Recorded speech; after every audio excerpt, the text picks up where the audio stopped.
All right, everybody, welcome to another episode of the Break the Rules stream. We are all the way live today talking about the events of the day, whose I don't even want to mention what it is for the sake of the algorithm. You know what it is. We're going to get into it later on. We're probably going to be able to use no more words. No fet posting. You know the drill. Subscribe to breaktherules.tv. We have got Ariel Pink back with us once again. And of course, we have Samuel Hammond joining us once again as well. And Armand joining us once again as well. Thank you so much, guys, for being here. And for those who don't know, I want to get a bit of an introduction, a reintroduction to Samuel. You've done a lot of work at the Niskanen Center. I hope I pronounced it correctly this time around. Yes, we are Walter Lippmann PSYOP. I mean a think tank. I work in public policy. I'm not really sure why I'm here, but I'm happy to be here. I live in DC, so I was around on the Capitol riots. I was not involved, but my work is sort of about bridging the populist conservative faction with more mainstream ideas and trying to get shit done. So I come at it from more of a policy angle, but I'm an everyman. Well, I also think that is exactly why a lot of us are here today. So one of the things that I want to get to Armand as well for the introduction, one of the things that I want to stress with this whole shindig that we're doing here is regardless of whatever political view we happen to have, I think we all want the same things, as corny as it sounds at the end of the day. Oh, we don't, Lev. Yes, we don't. do. Yes, we do. We want people to, we want people to have a good life, to have a society around that they can trust and that they can have. Posting. That's right. Well, some of us want happens, Fed posting. It always happens. Mm-hmm. Yes, but basically I think we all want more or less the same thing, and the question is, how do we go about finding out what the truth is? How do we go about finding out where we are misinformed? And I think the only way to do it is to be able to speak to each other, not from the position of throwing out gotchas, but from the position of actually trying to reach out and see what exactly is happening here.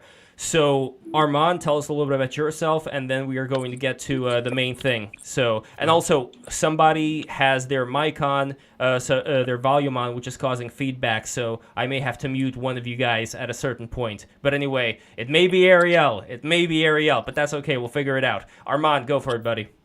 Hi, so I'm Armand Domalewski. I do not work in public policy now. I'm a data analyst at a tech company, but I used to work in politics for progressive causes and campaigns, both on the data side and on the knocking on doors and talking to people side. Excellent. And your mic is kind of low. Is there any way to make it a little bit higher? And what about now?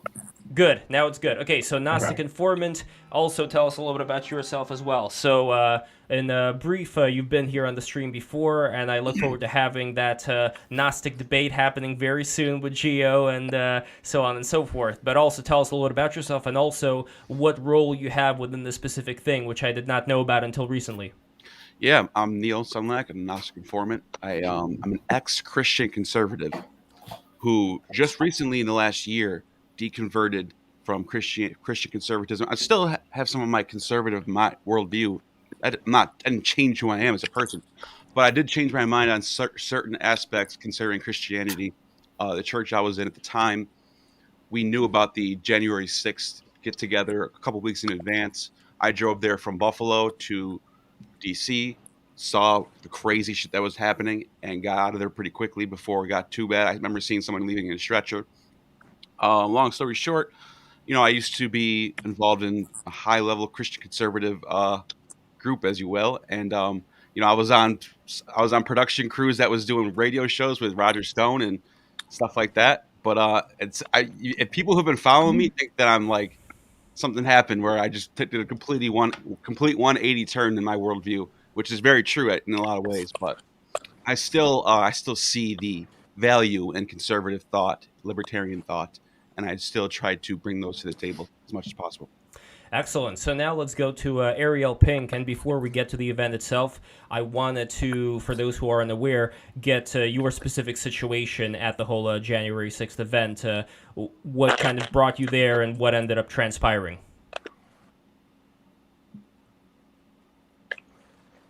I was. It doesn't really matter. I wanted to go. So my friend John had plane tickets to go. I had friends that were there too, the Alex Jones crew, Alex Lee Moyer and Nadav Eisenman. And so we all kind of wanted to meet up there. We didn't. I didn't know that there was going to be an insurrection or a or whatever we want to call it.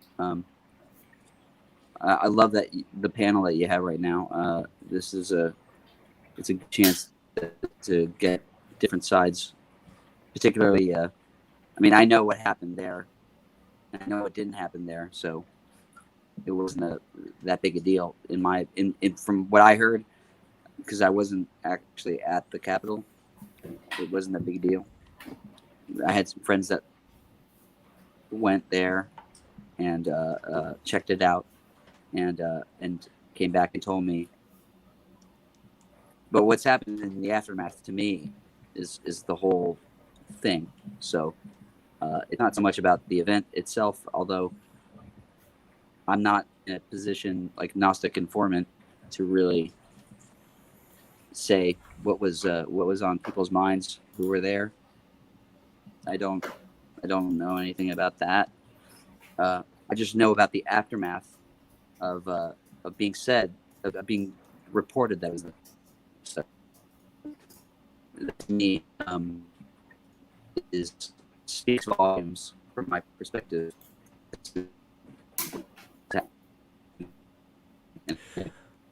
Your connection's getting a little bit fuzzy. I don't know if it's the Wi-Fi signal that you're currently using right now or the placement that you have, but let's see if we can get that signal back. But while we're doing that, let's go to Samuel and give us your view as you see it as far as when this is called an insurrection, let's say. How do we define what an insurrection is? What exactly qualifies as an insurrection? Does this qualify as one, and if so, why? I don't know if it qualifies as an insurrection. I don't know if that's like a legal term or anything. I think the issue in talking about January 6th is it wasn't one event. It was like 7 events, right? And people think they're talking about the same event, but they're talking about different things. So a bunch of rowdy out-of-towners pushing into the Capitol is not a threat to democracy. A bunch of state legislatures, trying to annul the electoral vote or use the letter of the law to violate the spirit of the law. That to me is a bigger threat and that to democracy and to rule of law than people posing in Nancy Pelosi's office. Although they're obviously related, right? Because it was about the electors. So, I think January 6th in some way was a distraction, the actual events of that day, because it ended up making it a spectacle rather than, a real debate about like what should be our constitutional order. Should technically the Constitution says that states get to pick the electors. It hasn't really been like tested, right? There's any constitutional system is like all these kinds of loopholes that need to be stress tested, and often there's like a polite understanding that we don't in Canada, for example, we have the notwithstanding clause, which basically says we have a constitution notwithstanding we change our mind. Right. So you hope that people don't use it that often. So I think like a lot of things in American life, it's the interpretation of this event. It has become kaleidoscopic, and we're just going through a kind of cultural schizophrenia that doesn't seem to be getting any better. But what I don't think is true is that there's any like one right interpretation, and that the folks who say, "Oh, it was no big deal," and the folks who say, this is democracy's death, are both only seeing one side of the story. Armand, what do you think regarding this event? I think it was pretty terrible. I mean, if you look at, I think Sam's really right that it's like 6 different events as opposed to one, but they're all around us. Like the central thread that I think was terrifying was that there was an explicit attempt by the Trump administration to undermine like electoral process, and they used a lot of ways. They used the legal process. They used this group of insurrectionists to attack the Capitol, and specifically saw from things like the Eastman memo that were leaked that people were trying to intimidate the vice president in order to get him to either recognize electors from Trump, like the self-appointed Trump electors, or to send it back to the state legislatures in hopes that they would then recognize Trump as the president. But like and several of the people involved, right? Like they have the zip ties, like the guys in like the full, like, there were people cosplaying, but there were also specifically people there who were like trained for a job, knew what they were doing, and were specifically attempting to like find the VP and hang him. There was a moment where like basically like you actually see video footage of Mitt Romney is like wandering into a hall with a bunch of people with weapons, and then like the cop runs in and like gets him out of there. But like we were very close to, causing a situation where elected officials who have the power to determine who's the next president of the United States could have gotten killed or intimidated into not voting. And Trump was literally calling the senator from Alabama, like during this whole thing, being like, hey, stop the count, like slow this down. Like, there's whether the attempt was competent or not, or how coordinated it was is a different question. But it was very clearly an attempt to make the democratic process not work. And that's a major problem. Well, there were a couple of things that you mentioned right now, specifically the link with Trump and the insurrectionists, and that is something that I want to take a closer look at, because there were people who are saying that no such link at all exists. So, Ariel, what do you make of this particular thought that there was a link with Trump and the insurrectionists? Has there been any evidence that was presented of that? I tried to find as much as I could as far as what the FBI talked about in relation to this. And they did isolate a certain amount of people that were, the actual insurrections. But again, when we're talking about that, how many people makes an insurrection? Would one person make an insurrection? Would two? So I want to get into that as well. But Ariel, let me know what you think. First of all, can you guys see me? No, I cannot see you. And also, if you are not using any headphones, I would recommend, if you have any earbuds anywhere close, to put those in as well, because there may be some interference happening because of that. Yeah, but audio is more important, though. So yes, audio is more important, yes. Yeah. Well, can you hear me at all? Oh, yeah. Yes, yeah. Okay. So, okay. Well, I'm just going to keep talking. Let's see. Well, I'm typing in the private chat now. I don't know if you're getting any of these. We're good. Messages. Okay. So, just in case, I'll type if necessary. I'm sorry about the connection, guys. But no problem at all. You're fine. Okay. So, I mean, my perspective is that, and I'm glad that like people like Armand and Gnostic are on here to really provide a contrast, because the discussion needs to be had. I can only speak to my experience and to my particular set of circumstances, which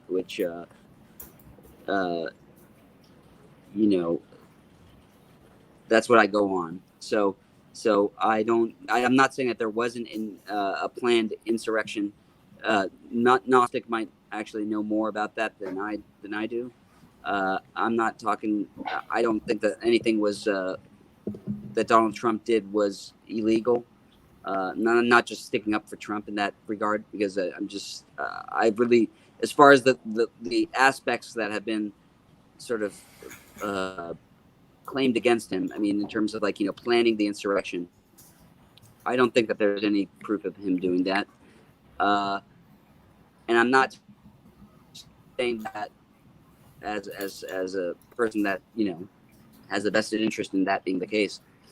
Honestly, like I don't know how to lie about this kind of stuff, so I'm just telling you my perspective. I didn't know anything about an insurrection. I didn't know about any plan to storm the Capitol. That was not my intention being there, and I only went there to support the president, which I've said before on cable TV and gotten endless amounts of flack for. So there seems to be a push on the Republican side as well to sort of like call it a foul because they're sort of like they're they're already kind of like chickening out, and they basically see it as a rigged game. So I'm going out on a limb, and I'm saying the opposite. I'm saying that the rigged game is really what people decided to do, and what they decided to listen to, and what they decided to believe in. And we all know that this was a fucking psyop, and and the effects that have been wrought on my career personally are just so many that I can't even begin to even consider that I might be wrong. You know, I'm saying, like, it all seems a little bit too convenient and too cool and too perfect. I mean, I have a little, you know, I've got my little like specific narrow view of things, and that's fine. And everybody's got theirs, but like I'm just telling the truth, so that's why I'm here. So what would be, as far as, let's go to Gnostic, for example, what would be some of the things that people are talking about regarding the link between Trump and the particular insurrectionists? When people, like, for example, when Armand, you talked about the insurrectionists, who did you have in mind specifically here? So actually, let's start with Armand. Let's focus on that. Armand, who were the specific insurrectionists that you would label, these are the people who are the, absolutely, these are the people who are the insurrectionists? Yeah, I'll be quick. I would say there's sort of three categories of people that are involved in all this, right? There's like the vast majority of people like were like Ariel who like wanted to go to this event. You know, I think the event was foolish in the first place, but you know, you have the right to but that's not the protest. thing. This isn't an event. This was not an event. Sorry, guys. Can you guys hear me? Yes. Sure. Yeah. Sorry. Yeah, this is not an event. This was not an event. I know that much, okay? Because the event that I went to, and I went to an event, that was not what this was about. There was nobody had a problem with Trump having a rally in front of the White House. Right, that's what I'm saying. So there's he was talking about. Right. There's nothing. Okay, so there's no. So when we say that this, I'm not saying those people are insurrectionists. I'm saying a bunch of people went to this rally, right? And some portion of those people, and that's been revealed. But you're saying, do you believe for a second that Donald Trump? Do you believe? Simple as that. I can't hear you. Can you repeat that again, Ariel? Sorry. First, at least, right? I'm just saying. Was Donald Trump responsible for the insurrection? Is the question. Yes. He was responsible. I don't think so. I don't think he was. I think he specifically planned. It was like do this and plan that. No evidence. I don't see the evidence of that. Let's rephrase the question. People Samuel, get on his case about questioning the election. All right, hold on, everybody. And by the way, was Donald Trump responsible for fomenting election fraud concerns and making people think the election was illegitimate? Okay, I think that's a completely different question. Right, but that's completely like one degree of it. When it's the proximate cause of it. But that's the issue with a lot of. Wait, hold on, guys, hold on. You have to agree that is actually the case, okay? So if you can go to one conclusion if you assume the other, and I'm just saying, you're assuming that Donald Trump had no right to question the results of the election, and to foster some sort of doubt. Here's what I'm saying.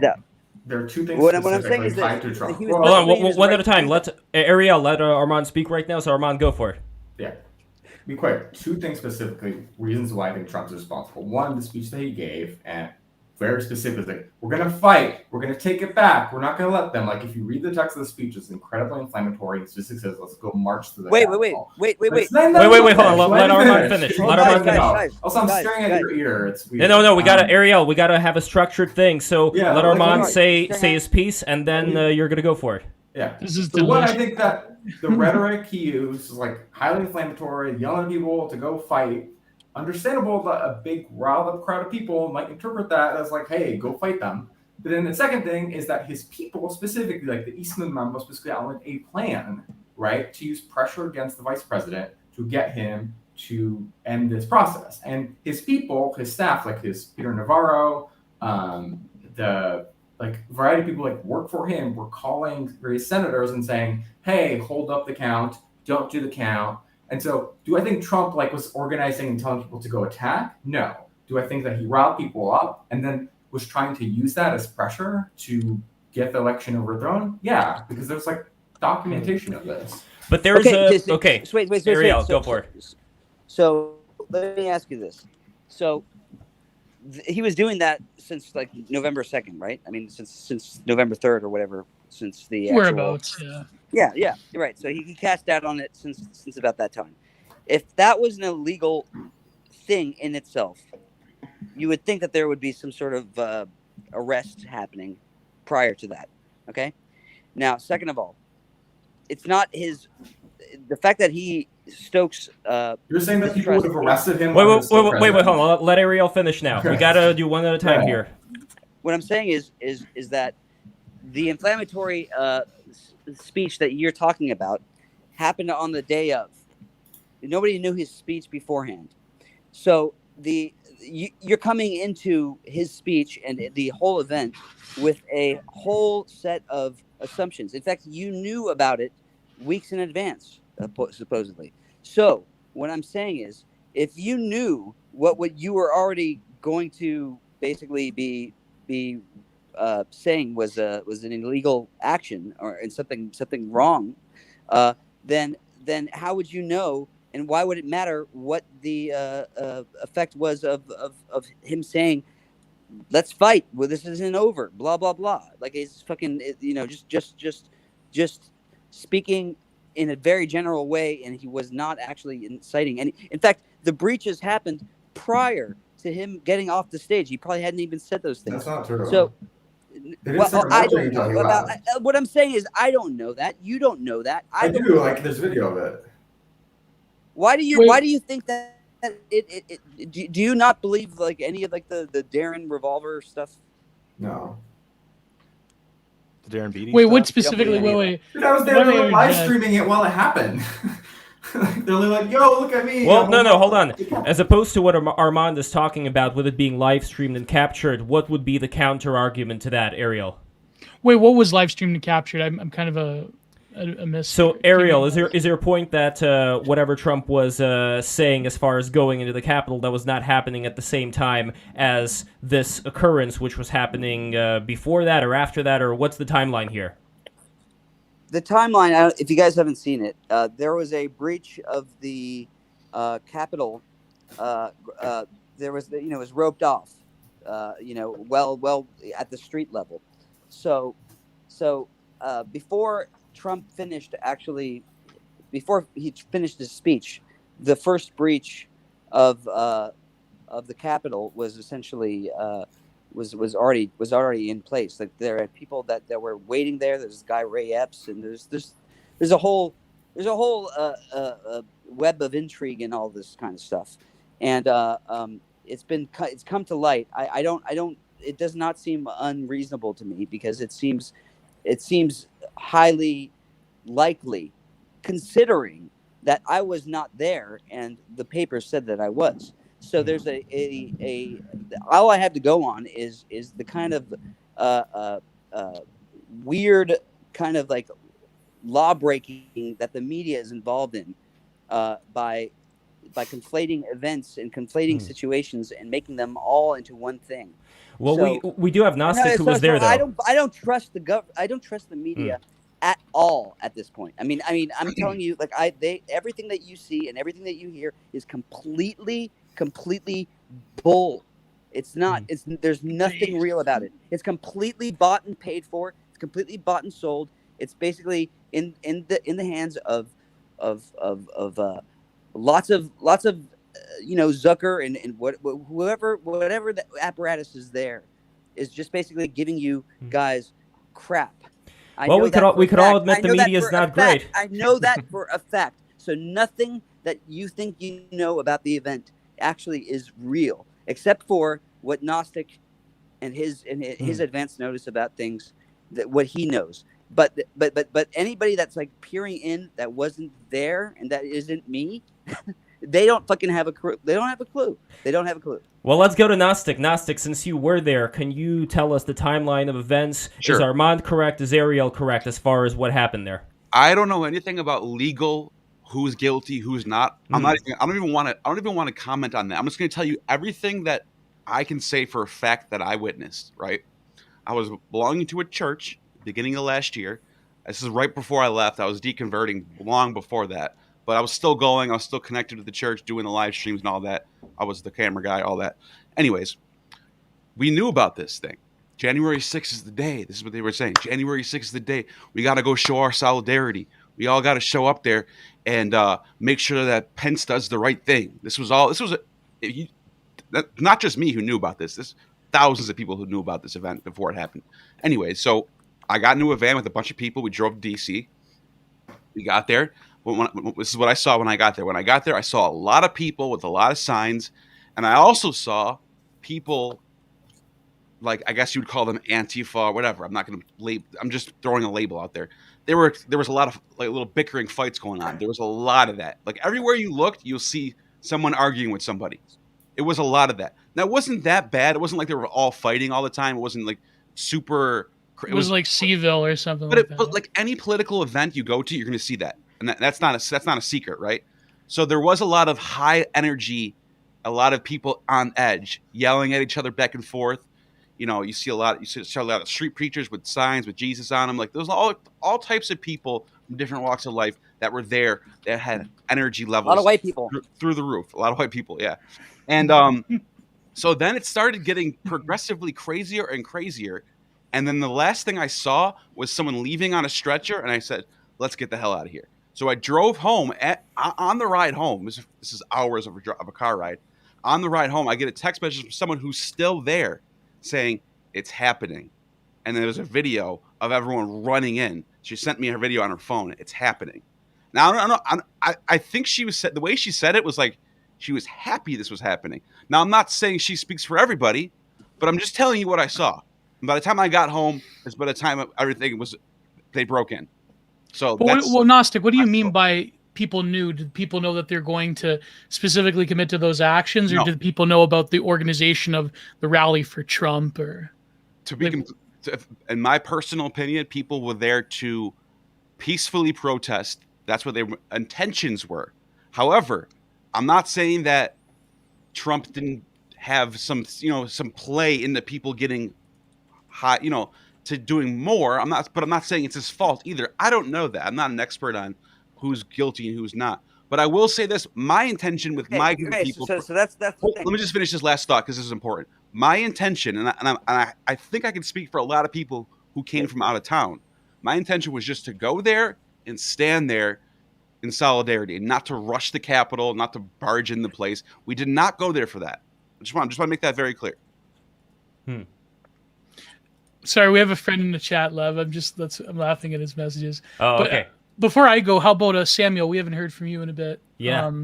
So what do you think of the discourse? Unless then I have a lot of thoughts on this topic. So I mean, I don't think Trump, spreading FUD about election results is illegal. But I do think there's some culpability that comes with the kind of recklessness that he used, just sowing chaos. And I agree that there are psyops on both sides of the aisle. And I think that, but what's not recognized enough by folks on the right is like how much like Trump like literally hypnotized people into thinking shit that is just not true. And that's dangerous. And I think, in some ways he was the dog that caught the truck. Wait, well, just let me finish. Yeah, let Samuel finish. Because a lot of people what did he convince people that is not true? That Voting machines. What is not true? That Obama was born in I Kenya? didn't need to watch. Well, that could be plausible. I didn't need to watch the I don't election. know. there's all kinds of stuff. The I didn't Italian need- spies that, It's like in the Vatican intercepted signals. No, well, let's Samuel. Let's bring out one untruth that anybody could say 100% this is untrue. Well, I'm on the Vatican I payroll don't right want to now. get into that debate. My view is that Trump played with fire, not understanding that things would actually catch up, and was also being used simultaneously by people like John Eastman, who are genuinely crazy in a way that Trump probably isn't, right? And there is a segment. He's a dummy. He's a dummy. There's a segment of the there's conservative no question movement. that Trump is a dummy. There's a segment of the I know he's a conservative dummy. movement who think That's that absolutely the case. American government has been illegitimate since the Woodrow Wilson administration, and they're like they really get themselves into. It wasn't even Wilson; it was his wife that was running the government. second. During No, the I war. agree with that. Wait. You What, haven't read, what arm of the government are you talking G. about? Edward Griffin, bro? What arm of the government? Are Well- you talking about the Clinton administration? I'm sorry. You're talking about like the Clinton appointees? You're talking about the people that were in power and like entrenched Democrats for the past 30 years? I wouldn't dispute any Is of that that. what you're talking I about? wouldn't dispute. No, I wouldn't dispute the uniparty and the dynastic politics. No, that's not legitimate. But that Well, is- this is the thing. Legitimacy is in the eye of the beholder, and to some extent, whether any country or government is That's not legitimate is about a kind of like inner subjective consensus. And what I worry about is how that's been chipped away at, partly because we can't agree on basic facts and basic events, and because there is a concerted effort on both sides to and I really do blame both sides, because I think when you see some hysterical whatever. Any time a Republican wants to do something, it's the first stage of fascism type of stuff. That kind of like over the top shit you see on the left. All this stuff just is really eroding like our collective consciousness, and it's not good.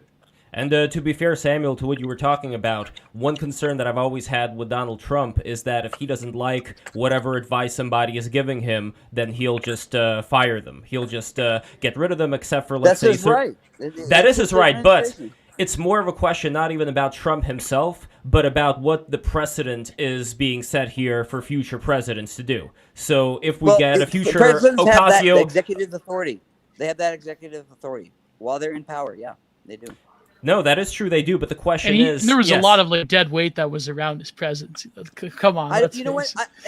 None of you guys have come up with any kind of like policy issue or even any problem. Just like the way that he runs his company or that his country for 4 years. That is his right, and that is the way that he's allowed to do that. We give that power to the president. I mean, I'm allowed to suck shit at my job. Obviously didn't do anything illegal. He didn't do anything illegal, or they would actually arrest him, here's the really big question, though. You're right, Ariel, that as president, he can do all these executive things. But if we were to imagine not Trump, but a future president that you hate, like, I don't know, President Ocasio-Cortez, let's say, comes in the future. Like President the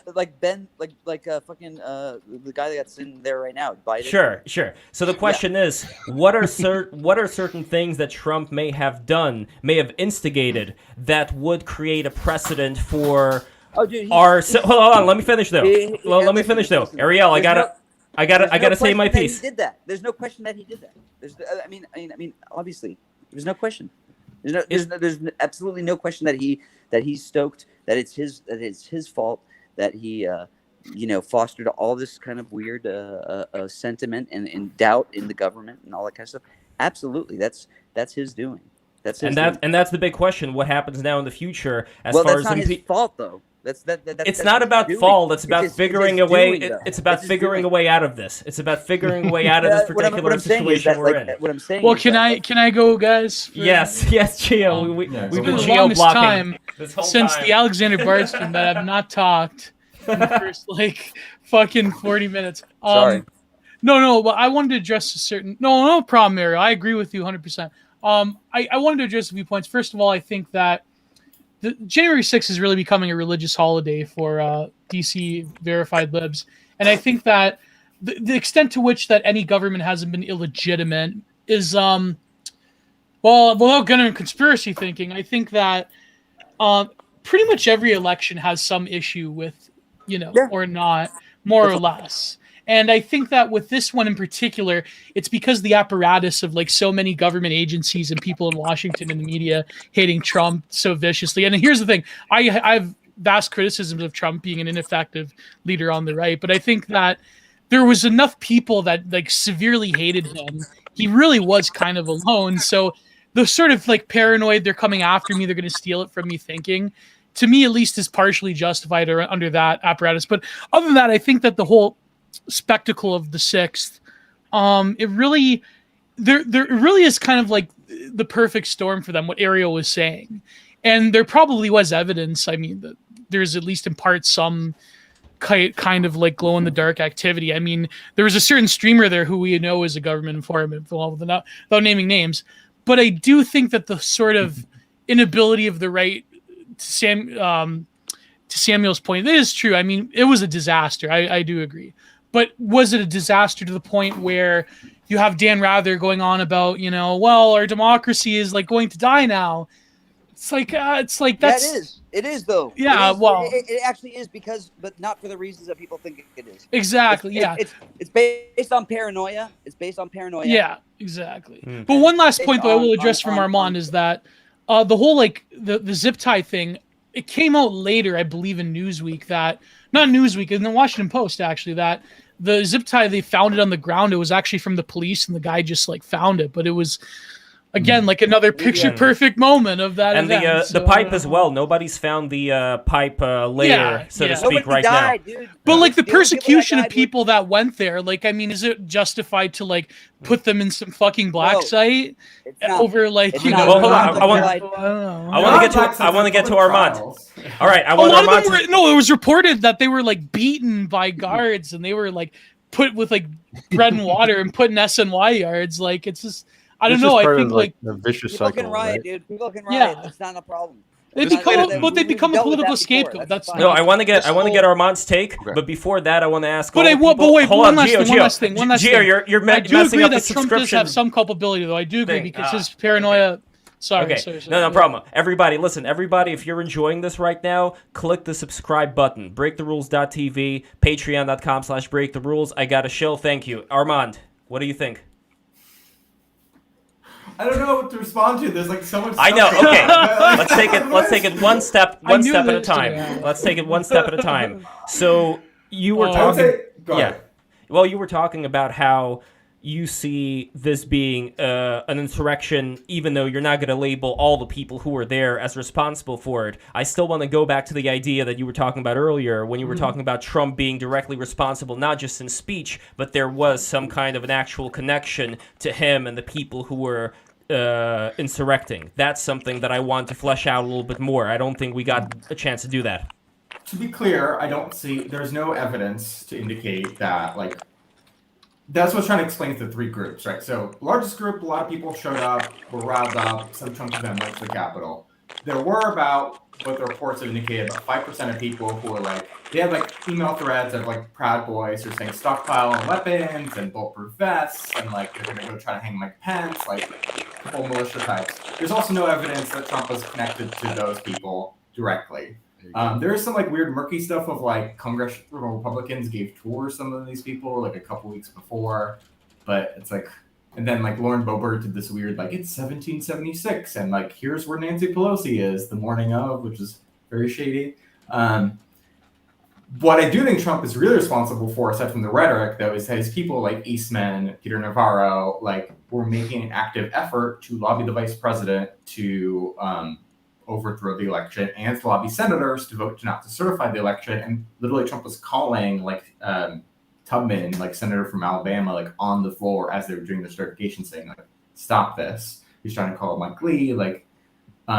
So I think there was a legal effort by Trump to use this chaos and wanted to build pressure. I don't think there's any evidence that Trump was hey, go in the Capitol and start attacking senators.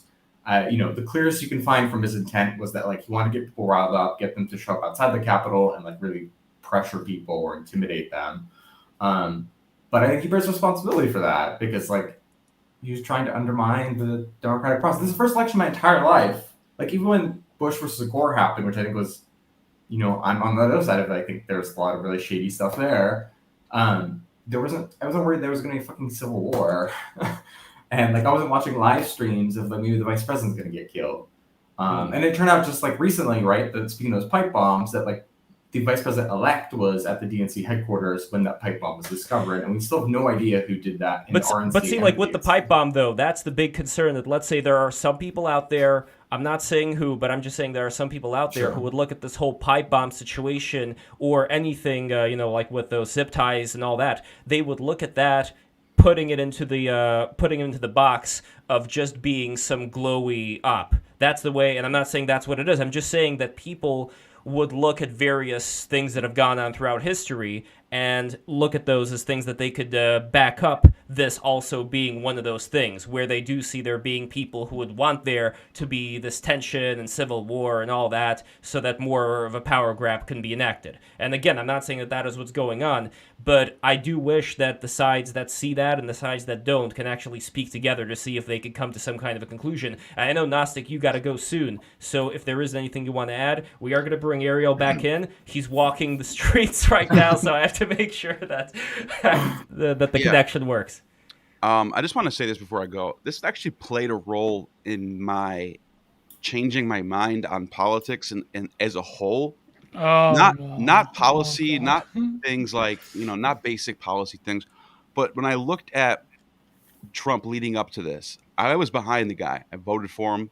And, I was publicly, I had a podcast where I publicly supported him. And, it was like, this was who I was for a while. And when this happened, I can't remember the lady's name. It was a lawyer of his that she was basically like putting her career on the line, that this was all fraud. This was Release the Kraken. Yeah, release the Kraken. What was her name again? Sidney Powell. Sidney Powell. Okay, so Sidney Powell. I remember telling a family member, if Sidney Powell is wrong, I'm done with the Republican Party. I'm going back to where I was before, where I didn't like either party. Right now, as we speak, I don't care about Democrats or Republicans. I just try to, whatever situation is true, I try to go with that, regardless of the fact. When she came out and said that she had all this evidence that was going to blow people away, people were going to get locked up, and you're going to see finally this is all a big fraud, right? I believed her, and when that fizzled out to nothing after January 6th, it makes you wonder if this was all being pent up. Because the whole time I was on page with this. This is all fraud.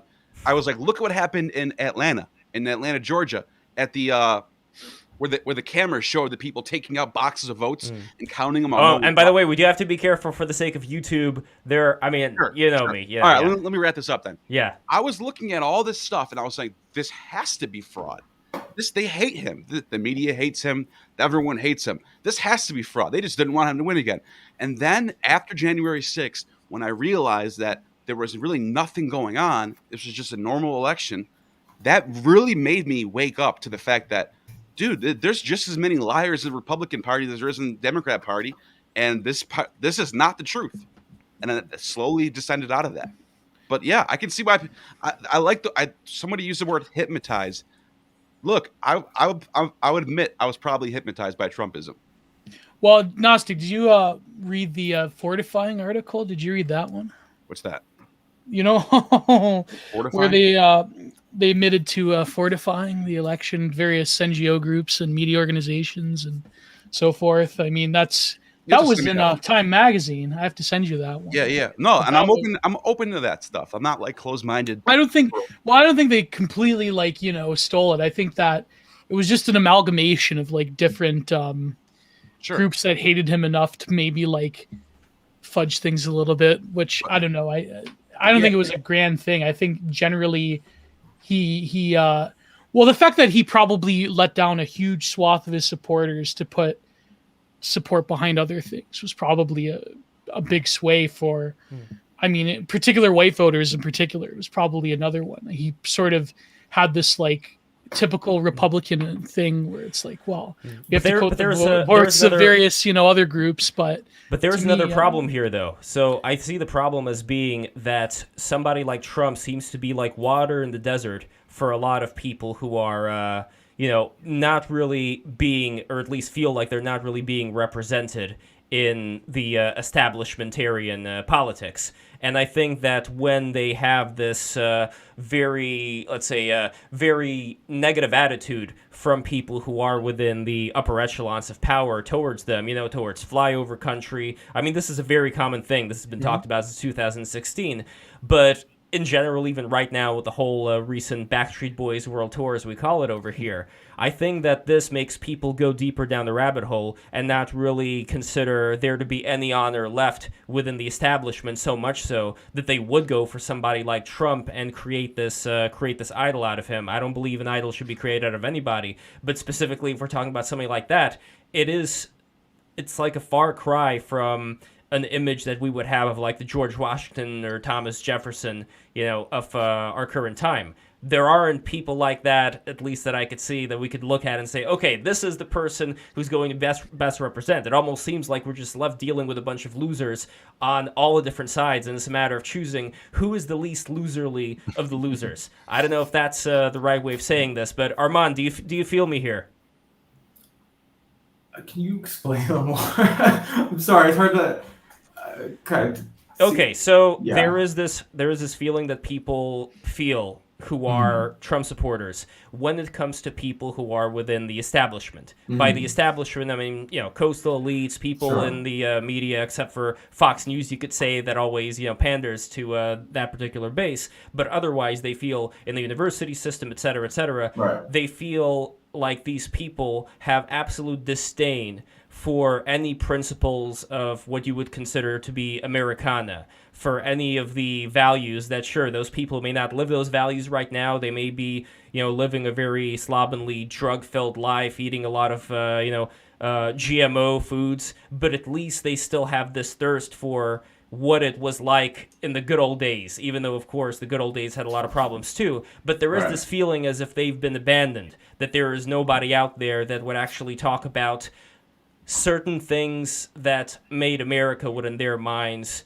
would be better than what it is currently today. And one of the things that they would look at, for example, is the hypocrisy of the senators when this is happening in their backyard, as far as January 6th and all that. The senators talking about this being the next Pearl Harbor and so on and so forth, while at the same time billions of dollars in damage was accumulated through the George Floyd riots in the same year, yet nobody bats an eye. Nobody talks about all the businesses that were ruined from that, all the working class people who were working in those businesses, even if they had insurance, now they're out of a job. And that hypocrisy, that as soon as it gets to the backyard of the senators, now they're worried, now they're concerned. But when it goes on to the little people, then everything is fine and business as usual. And I think that's the rub. I think that's the thing that makes people go for somebody like Donald Trump and makes them yearn for some kind of a strong man, because they don't see a way out of this particular situation that we're in. They don't see those people changing their minds. So, Armand, what do you think? Yeah. I actually think that's a really. You gotta go. Yeah, I'll see you guys later. It's nice meeting everybody. Nice to meet you. See you, Gnostic. Man. So I actually think that's really super interesting, because it kind of made something click in my mind. Of the way I've always explained when people argue about this is like, they're like, well, why are you mad about George Floyd? And I was like, well, this is different because it could represent the end of like government. It was a threat to like democracy itself, versus like, obviously individual rights are bad, but like the country's not going to fundamentally change because of them. But I actually see the reverse of it, of like, well, what you're really saying is like you care about it when like the lives of very rich and powerful people are threatened, but not so much when like the livelihoods of normal people are threatened. Yeah, and I could see that. I mean, Do you believe in leadership at all? Yeah. You do?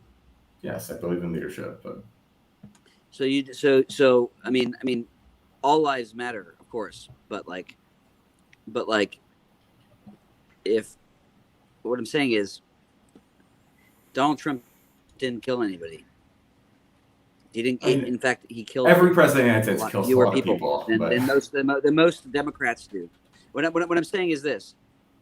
I mean, the George Floyd thing was very unfortunate. It was on video. It was very, very visceral for lots of people. Defunding the police is not the solution. The democratic issues about human rights and all that kind of stuff are really cool, and I think that they should be heeded as often as possible. We have a very important role in the rest of the world in that regard. But like toppling the country and taking issue with the politics and the real nitty-gritty about like what people's grievances are and what their issues are with the country, which are completely valid, no matter what side you're on. I mean, I think it's just disingenuous. It's just disingenuous for people to like actually kind of like use this as a pretext. I mean, the fact that like people like are arguing at this point, a year after, about who, having an issue with Trump winning or saying that he won the election, or that he wasn't open to a peaceful transfer of power, is a complete. That's a perversion of reality. I mean, he would be in shackles or shot or killed if he actually had a problem with, stepping down.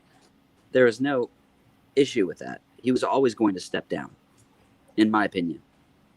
He emboldened everyone to be heard in a. He encouraged that. Yeah, of course, he encouraged that. You keep saying That's this thing not of like, in if you itself- commit a that's crime, not in and of itself a bad thing, though. What I'm saying is, for people to like actually conflate it and to turn it into a conspiracy, as if there was a plan, and as if anybody other than the people that say that there's a conspiracy to think that like other people are involved in a conspiracy, is fallacious. Is completely. It's a lie. It's a lie. We went through that. I don't think that's what Armand said. Way too. Yeah. No, I think it's. Go ahead.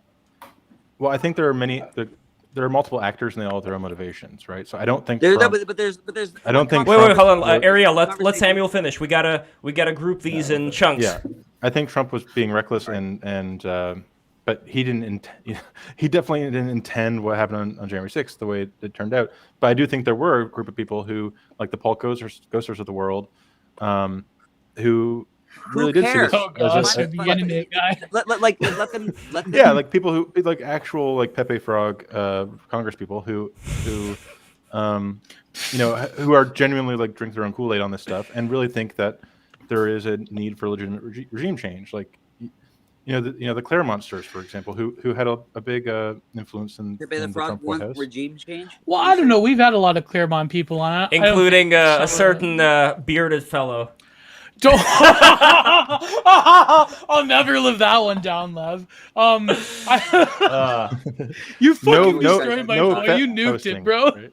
No, but it is an interesting question to ask, and I want to ask this to everybody in the panel. No, well, hold on, Gio. I gotta get this out. Sorry. I gotta get this out. Then can I say something? When do you think? Absolutely. When do you think, if we were to talk about a theoretical country here, with a theoretical regime that people would find to be incredibly unpopular, at what point for each of you would you say is the point of no return at which there should be action to pull a Napoleon Bonaparte?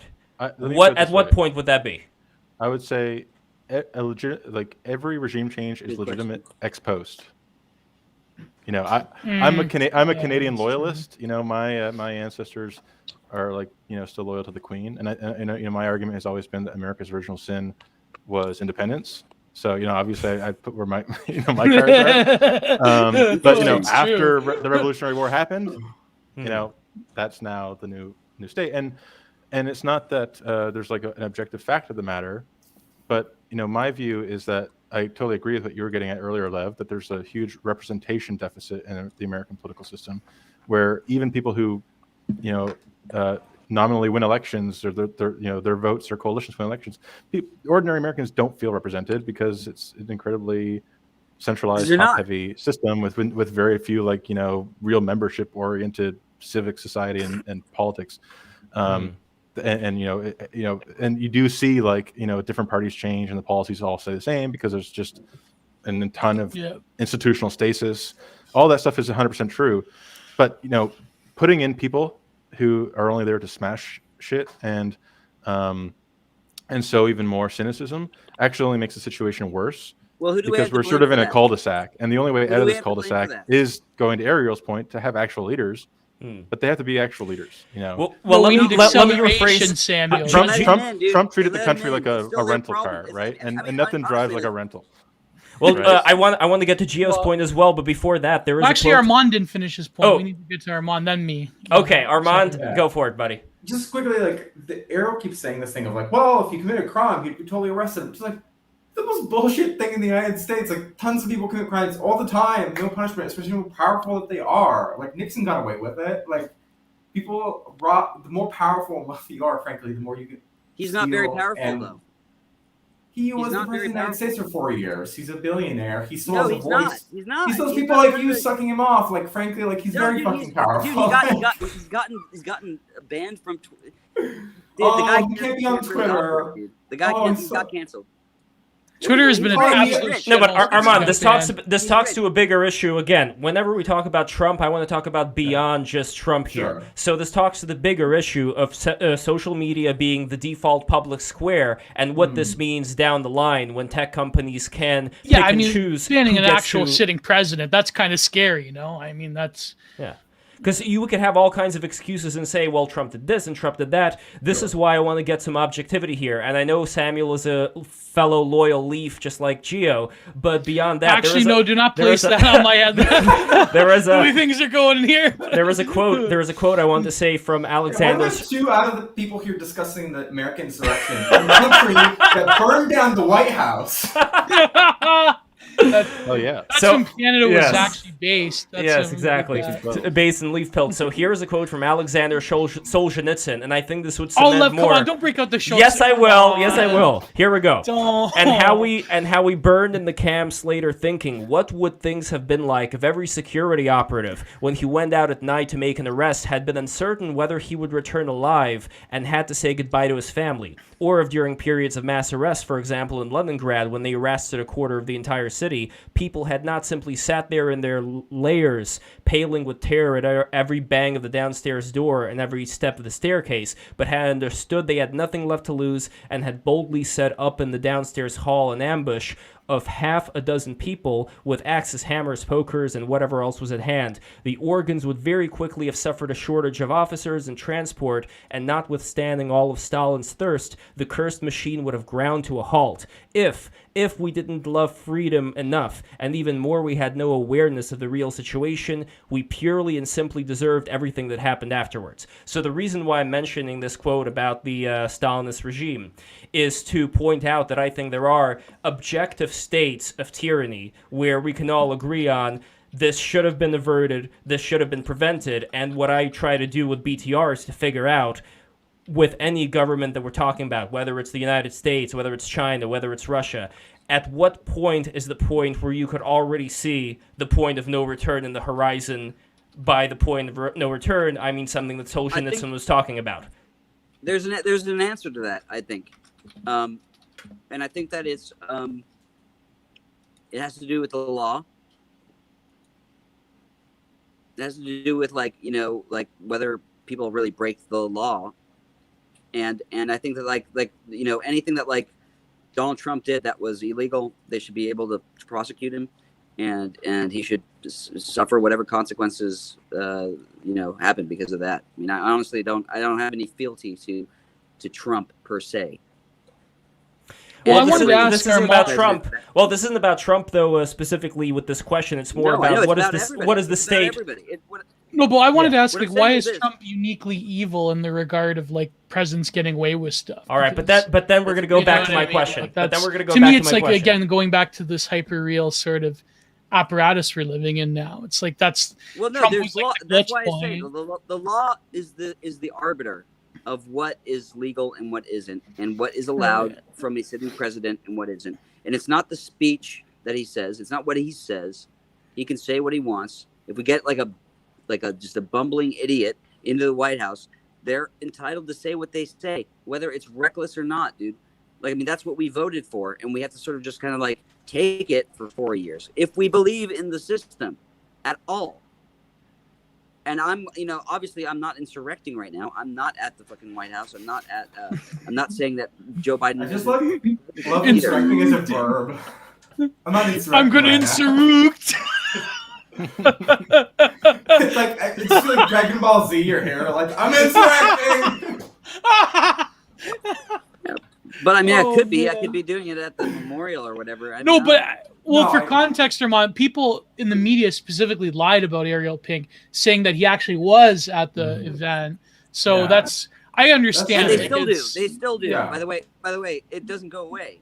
And what I'm saying Yeah. is that like that what the media does, which I believe, and then the media is definitely like the fourth arm of the Democratic Party. Let's just be honest. It's the truth. Even though they Fox News is killing it. even though that's the case, we all know that they're just trying to make money, okay? And Fox News is picking up all of the stuff that like CNN is leaving out because they're not reporting on Trump as much, but they have to report on him some because that was their cash cow. We all know this. Well, hold on. Do we? Armand and Samuel, do they know about that? So I want to get their... They do know. They do know. Armand, do you know? Other than like, a Swiss canton, there are very few examples of actual direct democracy. All functional democracies are really oligarchies with pomp and circumstance. Okay, I get it. So what you're saying is that we don't live in a democracy. But I totally agree. Like, this is the problem that critics of Trump face, which is that you have a litany of genuine opinions, like the fact that our media is controlled by 5.5 conglomerates that also make our washing machines, and it's like, why is that? Why are we focused on Facebook and Twitter breaking up those companies rather than Viacom, right? And those questions don't get answered, but they remain. Well, there are true questions and there are true conspiracies, and there are things you can point out. But there's a real conspiracy at play. All right, what's the real conspiracy? There's 2,000, or the top tier of rich people in the planet who are rich in dollars. Okay, they're on the West Coast. They play video games. They are so powerful. They own the wealth of the rest of the world. What they say matters, whether they know it or not. It doesn't matter how liberal they are. But we're like Americans. Okay, like we pretty much create the the environment to actually develop those things and to develop them freely and with sort of pulling on everybody's talents. We are a leading light in the world, whether we like it or not. We are the number one, and of course that's not fair necessarily. But the point is that like we have been number one unfairly for almost 100 years, and we have gotten every sort of benefit from that, and our lives are good because of that, or were good because of that, and everybody benefits from it in a sense. I mean, the internet is our baby. We created it here. I know we have to take the blame for Bill Gates and all that kind of stuff, but like the point is that like it wouldn't have been here. It wouldn't have been anywhere else. It wouldn't have happened anywhere else. If it did happen somewhere else, it would have been in secret. It would have been a military thing, and it was that here. But what I'm saying is that like we can't afford to be knocked into second place. I know it hasn't been a fair fight, and we've sort of rigged it as much as we have, and that's absolutely that's a valid point. I'm just saying that like when you start to talk about like what's fair in the rest of the world, and whether we are playing fair or whether and all that, the question is really, do you believe that the United States has a place to exist, has a reason to live, has a reason to exist?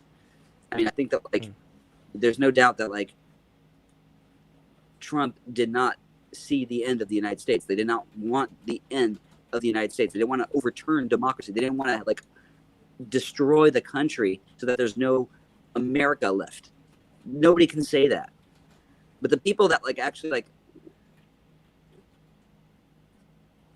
hello? Hello. Are you there? Yes. Yeah. Are you guys there? Yes, we are there. Okay, sorry. So yeah, so you can't say that like that like the idea of like America sort of like stepping down from its place of sovereignty over the world as a world leader. You can't really pin that on Republicans or Trump in specific. What I'm saying is that like there's people that are not pro the United States. They're not pro our top spot in the rest of the world in terms of like providing dollar, trade, currency. Wait, hold on. Armand, wait. Armand, thank you so much for coming in. I just want to get any final thoughts you may have, because what Ariel is bringing up is the whole idea of there being these various international interests, and I'm not saying that in the conspiratorial way. In general, people want to make more money for their companies, and if the companies are international, then so be it. So that is something that I think should be offset as far as empowering more local communities and so on and so forth within the U.S. The World Economic Forum. The World Economic Yeah, all the Forum, great reset stuff, like they talk about that shit all the time. So all Armand, these guys I know you got to go. competition with each other. Armand's They're got to in go. So competition. Armand, you got to go right now, right? Yes. So, okay.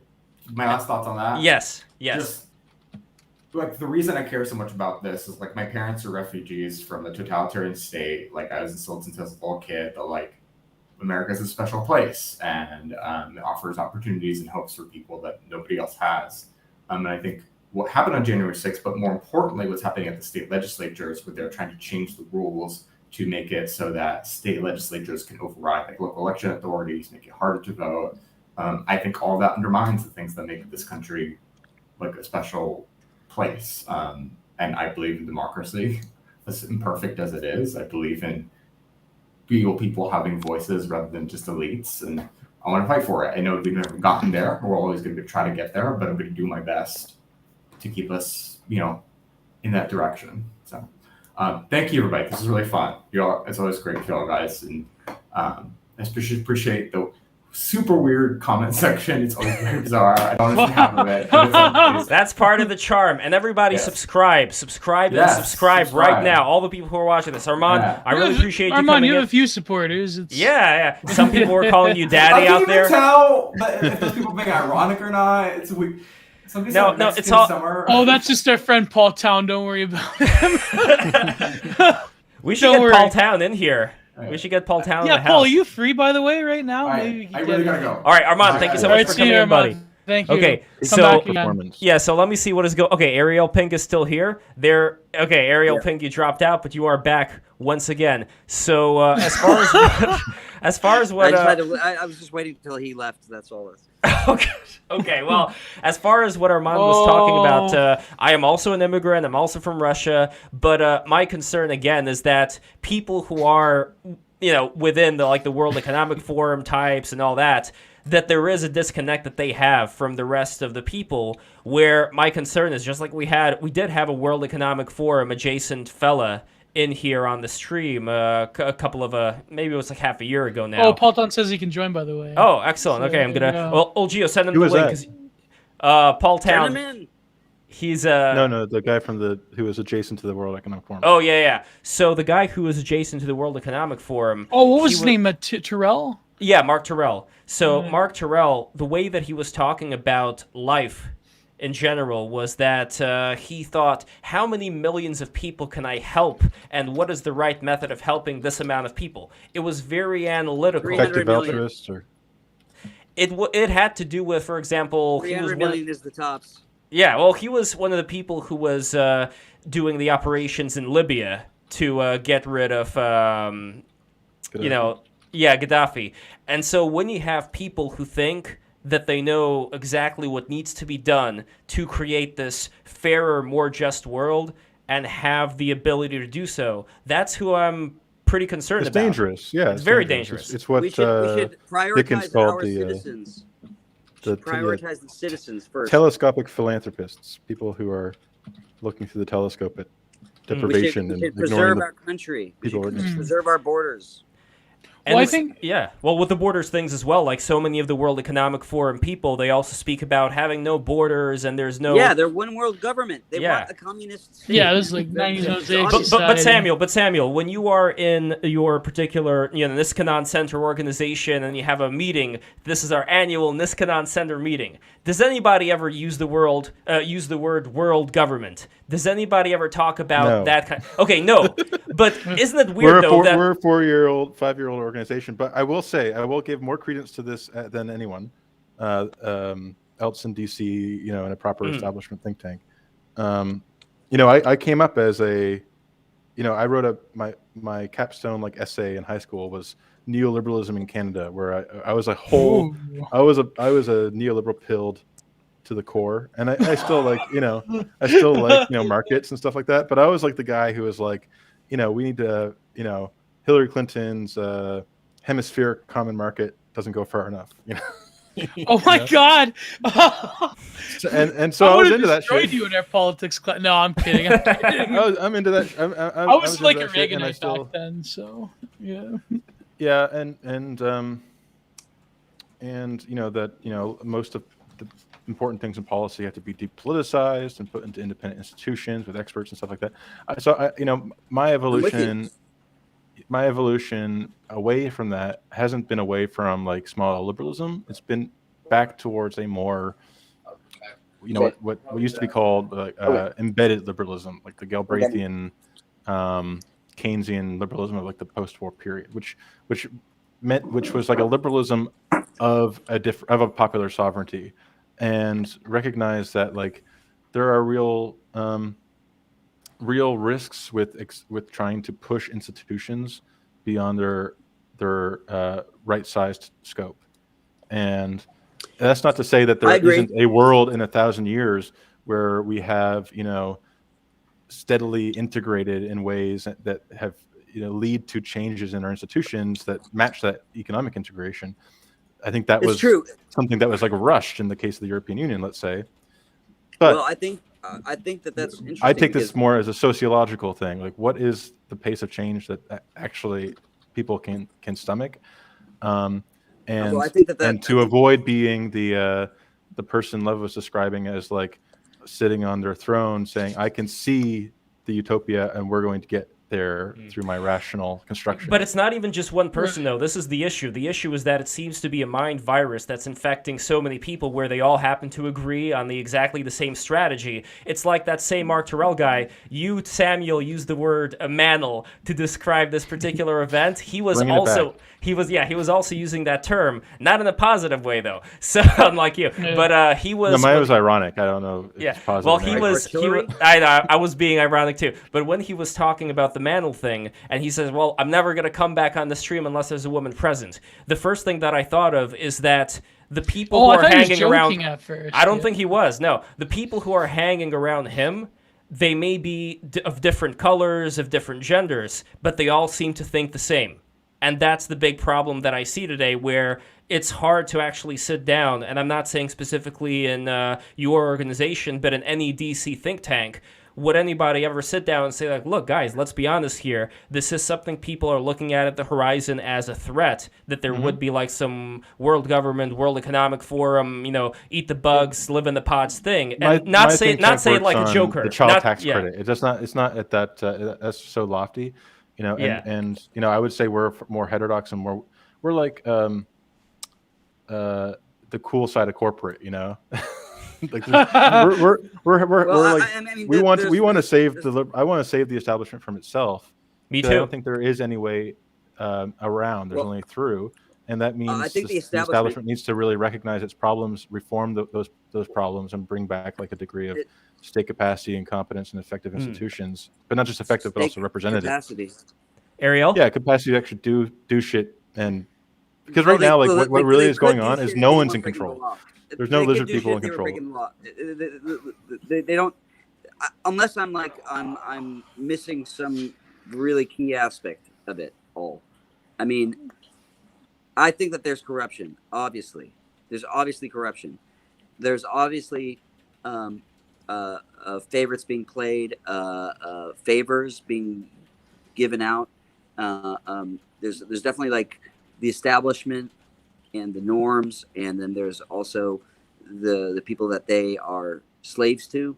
Okay, I know that like all these things are like in competition, but they're like you have to actually like see the bigger game in the fight. I mean, like there's the stuff that happens within our country that people think about and people are concerned about, and then there's the stuff that like the way that we affect the rest of the world. And the way that we affect the rest of the world is we lead.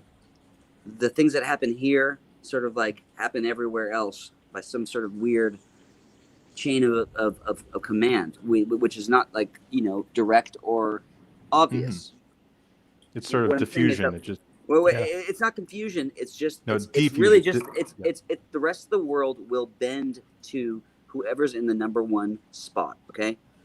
after a while, all nations will basically like change their policies and change their attitudes based on whoever's world leader. And so if we're the world leader, the whole world's going to sort of bend and be a mimicry of whatever the hell that we come up with. You know, I mean, every other nation is socialist, not by their own choice, really, but just because they were conquered or they felt a revolution. Think of Hellenic Greece, for instance, Alexander the Great. What I'm saying is that like that it's in people's who want to subvert that's best interest for them to basically make America an untenable idea and basically make it scandalize it and to try and make certain battles they're trying to there's people that are trying to subvert us by making the United States crumble from the inside, obviously. And those people might be in the United States. They might not be. They might be in cahoots with each other across the world. Doesn't matter. The point is that like their goal is to unseat us in that position and to make it as easy and carefree as possible without any bloodshed, I'm sure. So the real kind of leap of faith that people have to have in thinking about it, I think, is that they need to like start to see their own countries, and particularly our country, as being sort of like, you know, is it worthy of the fight? I mean, do we want to like destroy the United States first and then tackle these issues, these worldwide problems, these tendencies that we have? From what point do we actually do anything at that point? I mean, it's really just to dissolve the United States and let somebody else take that spot. And that spot, can't think of any other country that I want to take that spot. That's just what it comes down to. Yeah, I 100% agree. I mean, I voted with my feet. So we can't afford to like basically like we've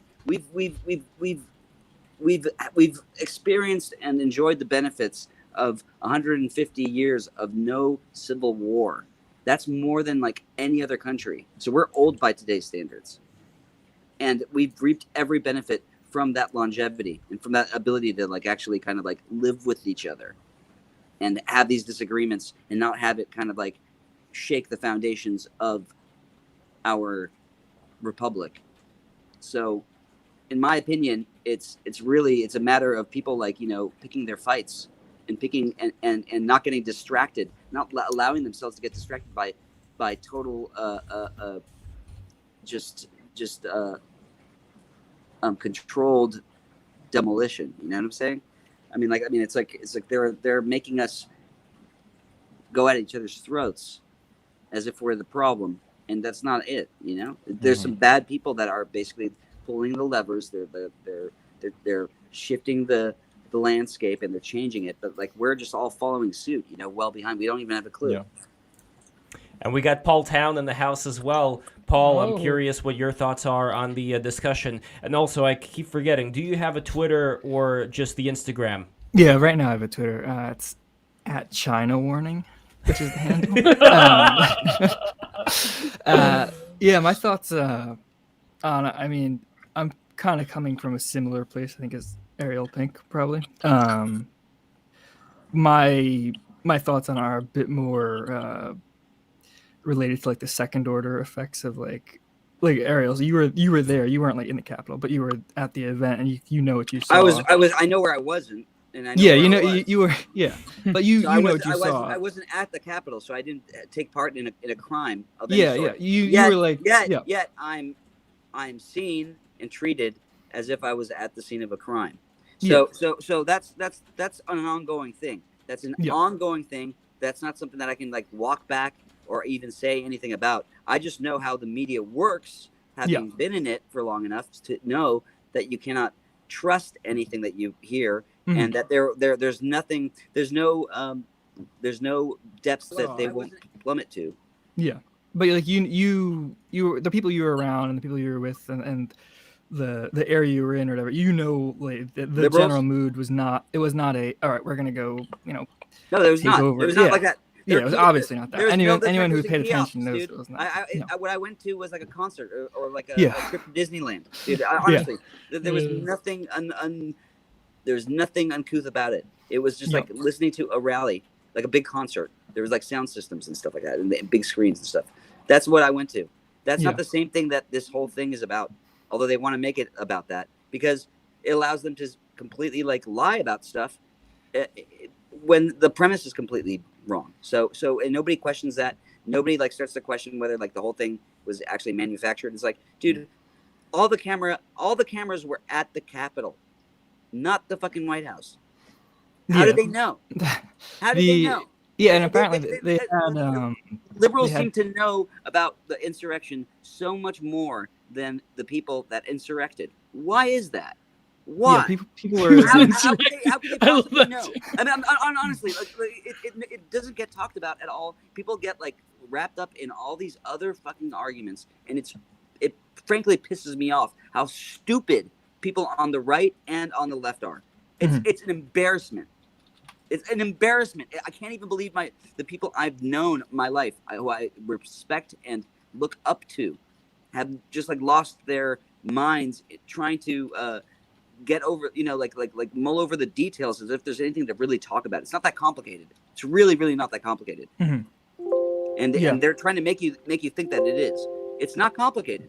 We were doing okay through Donald Trump's presidency up until the virus. The virus is part of the fucking plot. Okay. Well, the virus is the means. It's a means to actually to change the landscape and to usher the transition. It's already been decided prior to that. Okay. These people want to impose their will on you. They had a plan. All these corporations got on board with the green stuff in the 90s when Bill met Bill. They think that they think they can tell it to you and say it to your face and then talk about stakeholder capitalism and all that kind of stuff, and you're not gonna pay attention, you're not gonna care. But what they have a plan and they've been spelling it out. They do it in front of you. But how much? Sorry, Ariel. How much is this? This is to Samuel, but also to Paul and Ariel and Gio. How much do you think could be done, not in the Alex Jones, the frogs are gay type of way, but in a much more professional setting, some people who have a high degree of, let's say, nobility within the Washington machine, or in general, people of good renown, that they could sit together at lunch and they could have a similar conversation like we're having right now, bringing up exactly the issues that Ariel brought up and saying, okay, like, what can we make of this? Do you think that this is something that there could be enough things that could be garnered from this that could be legitimate and these people would consider to be legitimate? Or do you think that this is something that upon your research, there's nothing there? Or maybe neither of those. Maybe this is something where the people who have these lunches and talk about these various theories, do you think that maybe they could just decide to not speak about it at all because it would seem to be so crazy that they wouldn't even want to start and they'd be embarrassed to? No, ESG isn't a conspiracy. It's these things, like the real conspiracies are in front of your face, right? And but they're not malevolent, and they're not. They may have mal outcomes, but they're not like people scheming to destroy the white working class, something like that. Nor are they like super coordinated. No, you guys disagree here. I'm coordinated, dude. There's so much evidence for it. But I wanted to get to my sort of upshot, which was in the 1920s, America was incredibly corrupt. The Coolidge era was super corrupt, and what it takes to actually break corruption is like a traitor to your class. It can't be a total outsider. It has to be someone more like FDR, somebody who comes from within, who actually recognizes that they're inheriting whatever they rebuild. Why did they let him in? It's controlled, dude. It's Well, controlled. to be fair, they needed a patsy. It has to be, you know, No, it Ariel, has to to be be fair to- the Deng Xiaoping. We need a Deng Xiaoping or a sure, Xi. or Napoleon if we're talking about. I know like, we had logo not- on this. Yes. No, and I'm not talking Yeah, about we need Napoleon to be as China. being, the same kind of the same kind of dictatorialness. But the reason why I say Napoleon, well, hold on. The reason why I say Napoleon is because Napoleon had people on the inside in the French government because he took part in the all the things they wanted him to take part in after the French Revolution. He was a great general. They promoted him up the ladder, and then he was able to seize power. Now, with somebody like Napoleon, he instituted a lot of great reforms, but he needed people on the inside to do that. But already he was of a certain respectable position that I don't really see a lot of people today being in. So I think that's kind of what we're searching here. Like, Yeah, who are I the think- respectable people? Yes. Well, nobody respects the government. Nobody respects the government. Nobody respects the president. So that's what it comes down to. But we need Mitt Romney and Marco Rubio. Oh God, no! No. Oh, Lev, what I was But gonna I mean, say. but- Oh, Go yeah, ahead, Paul. That's true. All that stuff. That's all very true. Where are you going, Hildy? Aw. What Paul? I was gonna say Yeah.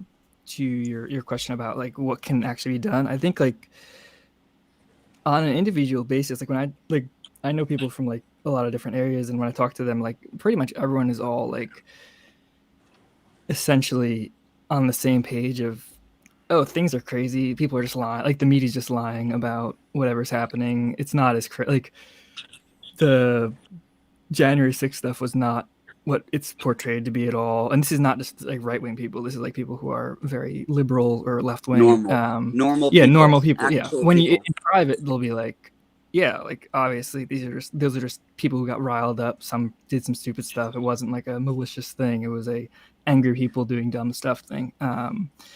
But then when you're in a group setting, all that kind of disappears. I think we're kind of at the stage, and you would know better than me, Lev, like the Soviet Union stage, where it's everyone individually kind of knows that like this whole, if we're living in like a fake reality, a totally like just completely farcical. These values are public, but they're in private. Everyone knows they're just completely ridiculous. This version of the event is completely ridiculous in private, but in public, we all pretend it's not. And I think that's where we are, where it's like, personally, people are going to be like normal, like Ariel said. Yeah. And then when they get into a public, when that the I forget the term for it is, but like when there are cameras on them, when there's somebody with a microphone possibly nearby, everyone's going to adhere to like the state doctrine. Oh, yeah. Well, that's Everyone's scared. Everyone I mean, that they're going to get shot if they talk to me. I mean, same thing I would say with the organizations that I'm a part of. People are very scared to speak their minds, but in private, they're able to tell me, like, Lev, yes, all this critical race theory stuff, it's like all bogus. But what's interesting to me, though, you were talking about the Soviet Union. I would not say that we are at the same stage as the Soviet Union, nor were we ever in the same environment as the USSR. USSR is a very specific thing as far as what people were able to get away with. This is why I recited that quote before you got here from Solzhenitsyn, talking about how if people were to only have resisted, those arrests, there's more of them than there are of there's more of us than there are of them type of thing, then we would have not had all these gulags. And my question that I posed to everybody, and I want to pose it to you too, because it was not answered, was what would you say is the point where the gulags can be recognized that they are coming, and this is something that everybody can agree on?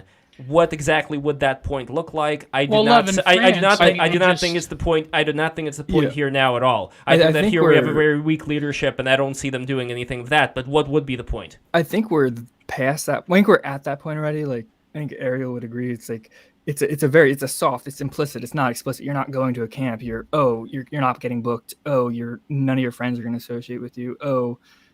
Your music career is gone. You're not going to get signed. Your label's going to drop you. And that's not just for music. That's for any creative field. Not even for any creative field, just for any corporate field. Like you can't. Any corporate field. Yeah. Any corporate field. And I think we're past that point where, and it's just like it's an evolved, more efficient, because it's not explicit. It's not like you can point, somebody can point at Ariel and say, "Oh, see, look, he got his life ruined for something that he didn't do, and he didn't do anything wrong." And somebody can say, "Yeah, that's messed up, but that's just him. That's just sometimes things happen." But like in reality, it happens to a ton of people, but it's just on an individual level. It's so it's much more fine-tuned than, hey, look, everybody from this town just got sent to like a work camp. No, but, Yeah, but it's really. It's no, really, I still wouldn't mean, compare the. Hold on, Gio, 1 second. I know I'm suppressing Gio here, but I have to. On one Geo-harassment, hand, hashtag geo-harassment. geo-harassment, On yeah. one hand, Paul, I think you're right that there is a certain rhyme to what exactly happens. I would say you're absolutely mistaken, in my personal opinion, to equate something like brutal, systematic murder machine that was the USSR with what's going on here. It's right before that, though. It's right before that. It's not quite there, but it's right before it. It is. See, that's still not something that I'm sure about, because that was a very specific situation where you weren't there. I wasn't. My family was there. The first time you weren't there when it happened, and I'm sure it happened quickly and swiftly and underneath everybody's nose. And they basically learned within a number of years that it was a bull crap situation that they got themselves into. Not exactly. What was happening back then was it was happening in the big cities like St. Petersburg and Moscow. There were whole places in the USSR, in the Russian Empire, or falling Russian Empire, if you will, that were not under the USSR control at the time. So there was still some wiggle room for people. Obviously, in the big cities, people actually thought in the very beginning, because there was a revolution in 1917 before the Bolsheviks took over, people thought that after that revolution, there would be a similar government like in England, for example, like a parliamentary system. Yeah, right. Yes, right. Yes, right. That's what people thought. No, wait. Analogies to the Soviet Union. This was pre-Lenin. There was a revolution in Russia pre-Lenin, pre-Trotsky. They weren't there yet. This was still during World War I. It didn't amount to anything. Yeah, well, it didn't amount to anything because then you got those assholes coming over and changing things. What I'm saying is that it could have been different. Exactly. But what I'm saying is that it could have been different. I think we're more like Yeltsin's Russia than Brezhnev's Russia. At my point, I don't know that. Well, the other thing that happened in Brezhnev's Russia, and I said this before in other streams, but in Brezhnev's Russia, they would put you into a mental institution and force feed you pills to fuck around with your mind as a warning to the others.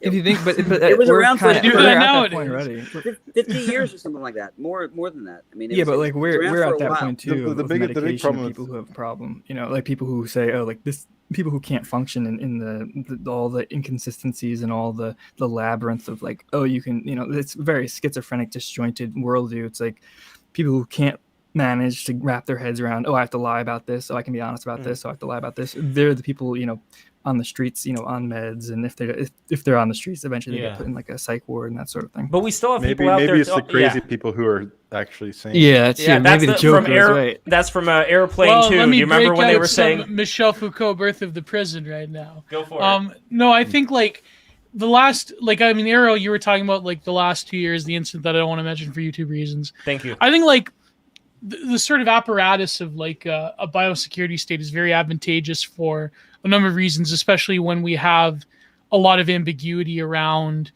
this, like the way that, I'm trying to say it without YouTube, the way that the certain, succulent Chinese dishes are changing and the way that things are sort of surreal in terms of the state of exception for certain people over others. I think that, without getting into like crazy conspiracies, I think that's become like quite advantageous, and these type of biosecurity events have all, of course, been strategized since like at least the 50s onwards. But I do think that when it comes to actual the sort of efficaciousness of the current regimes around the world, I think that if people get slowly more apathetic around this particular issue, I think that maybe the sort of tight grip control that people have, that these governments have, I mean, it's starting to peel away. And I know in America nobody cares about the current thing, but Canada, of course. Yeah, go ahead, Samuel. America can't even get like a coherent electronic medical record system, let alone build a biopanopticon.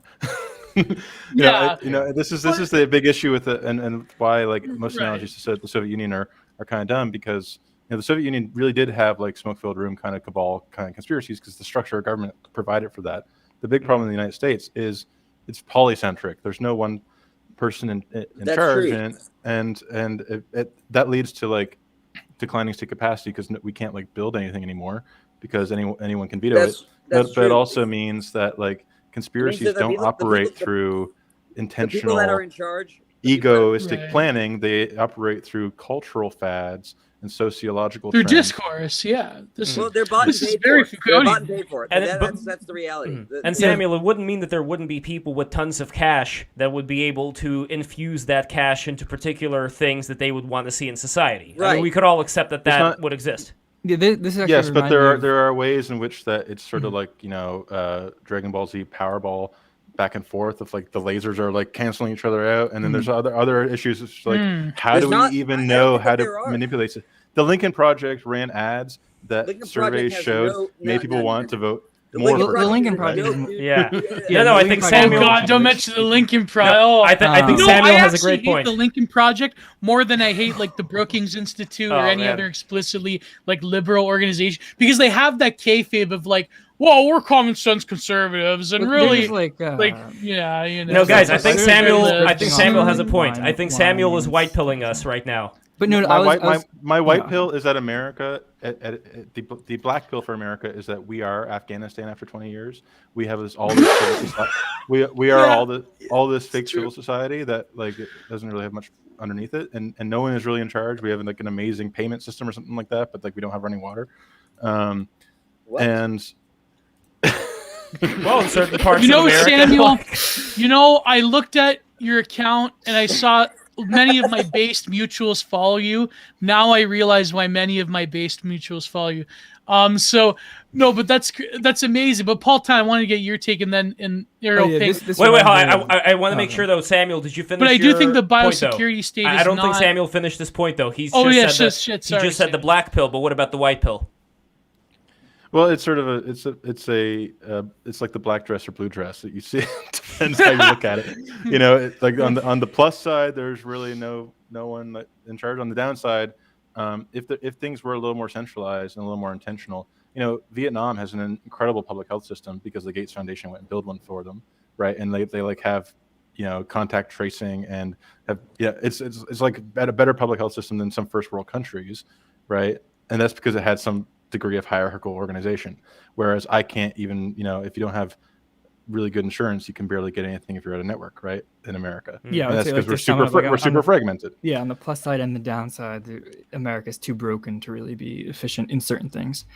Right, and that means we're too fragmented to have any like hostile takeover that, like the chaos and the polycentricity, it makes us robust in a certain way. Yeah, but where I would disagree is I actually watched the stream Ariel was on last time, and something he said about basically it's not countries, but it's people deciding, all right, this country's going to be the leader on the stage, and then over time he got so mad he left.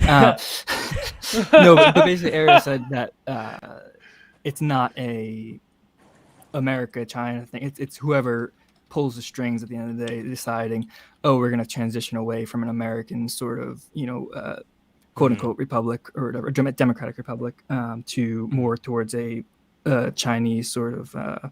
But Samuel's top-down point sort is of they thing. can. Samuel's point is that it's too disorganized for them to be able to create this panopticon. So would you disagree with that? I think he's right to some point, but it's also like you can trend in a direction. So like, you can trend towards a more Chinese type of system, and that's only going to work within the bounds of what Americans are going to put up with and follow. It's like people aren't following the mask rules in certain areas, that sort of thing. And it's not because it's not for a lack of trying by the government. It's because certain areas are just they don't care, and whether that's a good thing or a bad thing is up to you or whatever. No, it's never complete. I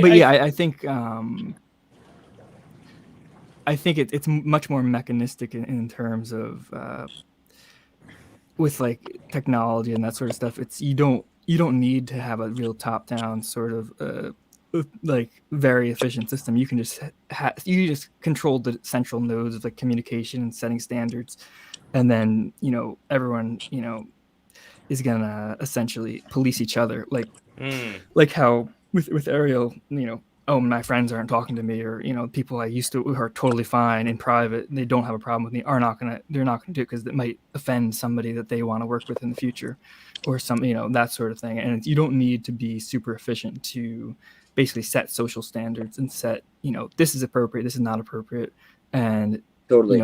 Yeah. By the way, no, I agree. I think it is. There's sort of like a weird like sort of regime of truth. The sort of which I love that term, by the way, biopanopticon. I think it's much more diffused than people think. It's not really. There may be some coordination, certainly in like I would say post-Anglosphere countries. It's a lot more easier. Like here in Canada, France just declared that people that don't have the sacrament basically don't deserve human rights. I mean, I don't know whether it's true or not, but it's there's like a difference though. There's a difference. Argue.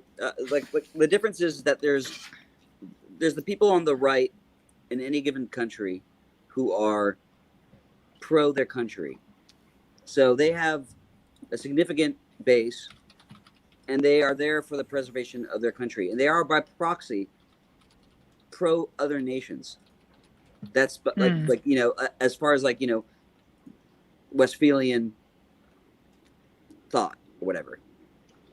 So then you have the significant portion in any given country that is against countries. That's literally against. That's pro one world government and thinks that basically that they can dictate what every other nation does, and doesn't want nations. Doesn't see control in that realm. They see control as a much more hierarchicalized imposition on other nations.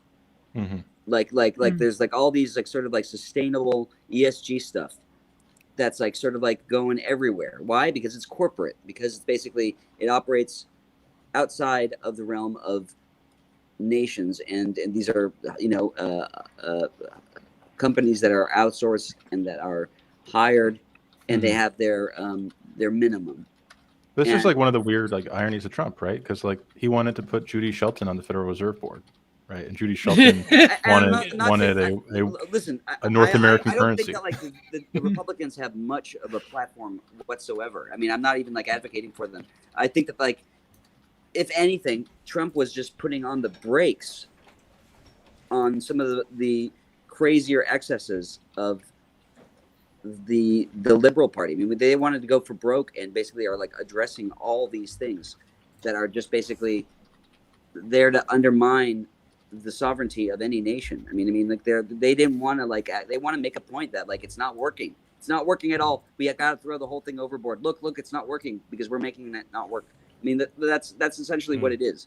And they're just accelerating the disillusion of countries. And they're doing that with the help of liberals and leftists in other nations, which are all in cahoots with this idea of no nationhood. And that's I think in some ways you're fighting the last war.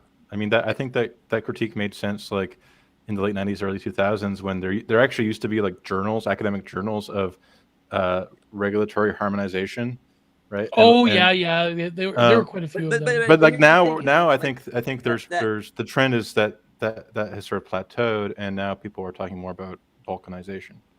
That's the thing is that the people talking about balkanization are people who are like the middle class, lower class, who don't really have any power. It's like as far as I mean, can the tell, level of global politics, like at the China end of the controlling day, a like bloc, and all the leaders have pretty much agreed to the globalization. Can I run thing this idea by you?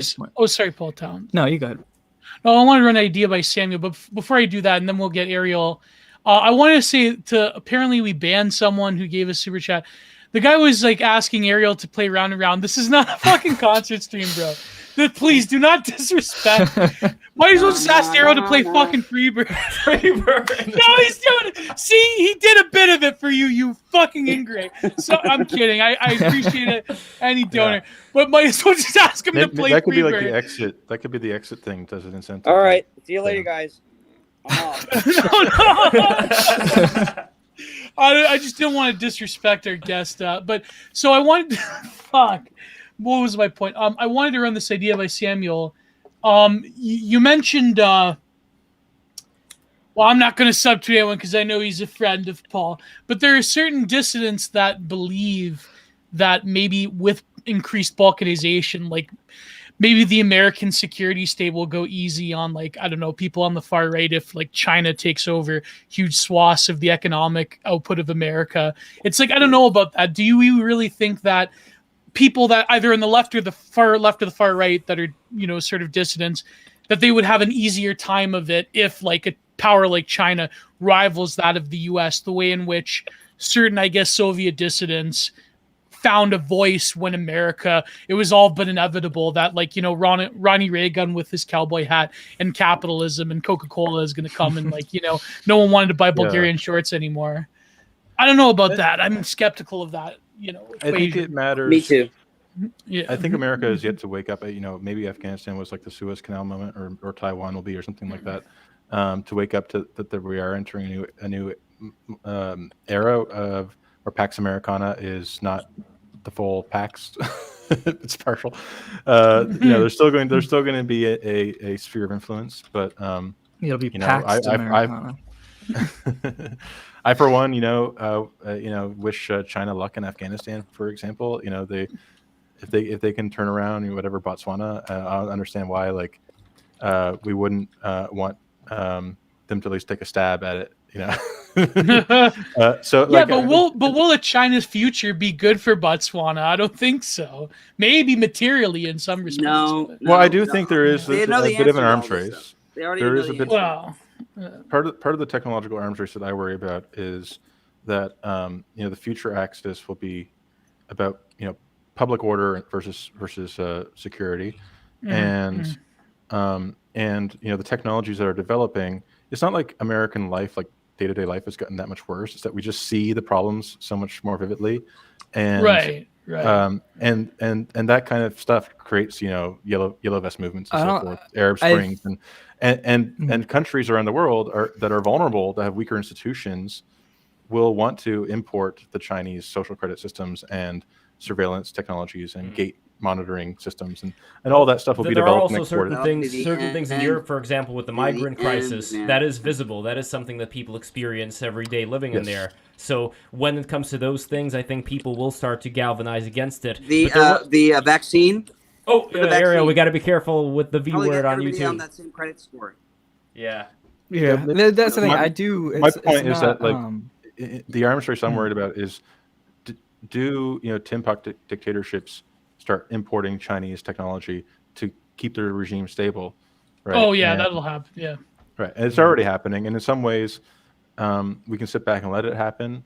And, you know, one of the things I think, like, you know, the companies like Palantir and Peter Thiel, like, I think one of the things they're trying to do, or folks like Balaji Srinivasan and people in the crypto world who are a little more forward thinking, is they're trying to develop technologies that can give you, like, the low crime of, like, a panopticon, but with, like, all the civil liberties built into it somehow.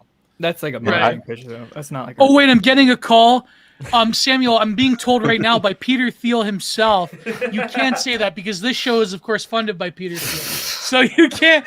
Do not mention kayfabe. Going back to the Paul Town statement about the panopticon not really being something that needs to be top down, but something like Paul, you were mentioning, that people can just agree upon it from these big tech systems influencing people in that particular way. Like, Samuel, what would you say to that particular Schrodinger's black pill, white pill transmuted into a full-on black pill? A full-on black suppository, if you will. What, that Facebook is creating a panopticon? Or, it's not. It's not. It should be like electricity. It should be like the power grid. It should be like they should have you should have a Edison, and then you have a Tesla. You have certain things that, like, basically are given to everybody, and I think that, like, the internet should probably have that role top down. And there should be definitely some restrictions that basically are imposed by United States designers. I mean, the people that made the internet. I think speech has never been more free than it is today. That's not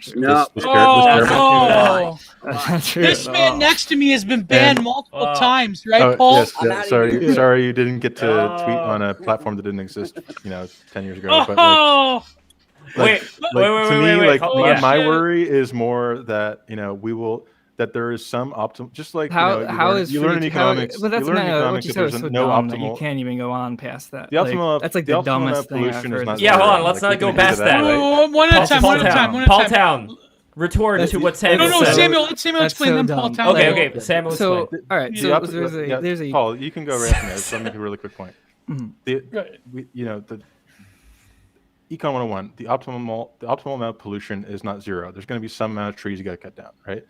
Yeah. I worry that in a broad sense, there's the optimal amount of censorship is non-zero as well. And I think we are entering a world where anyone can say anything anytime they want. And yes, you'll get Susan, what's her face, will boot you from YouTube. But you'll just go put it on. Yeah, you'll just go to put it on whatever. And I think I wonder how we find that balance, because there were forms of censorship that weren't censorship because they were natural. It was like a mountain in your way, right? And now the censorship has to be more intentional, has to be something people actually choose to do. And that has very different moral connotations. Yeah, I'll give you a good example. So do you know Parler? You've heard of Parler, probably. It's this horrible racist, insane white supremacist social media site. And really, And they're all boomers. But it's dumb. It's dumb people. It's like not enjoyable to be on. But Yeah. so they tried to make a site. They got popular. This is actually relevant because they were very popular on like January 6th and that sort of stuff, when people were getting banned and that sort of thing. So they built their infrastructure and they basically built out their stuff. And then after January 6th, Amazon said, "Oh, you can't use the AWS servers. You can't actually use the platform that we let porn sites host stuff on, that sort of thing."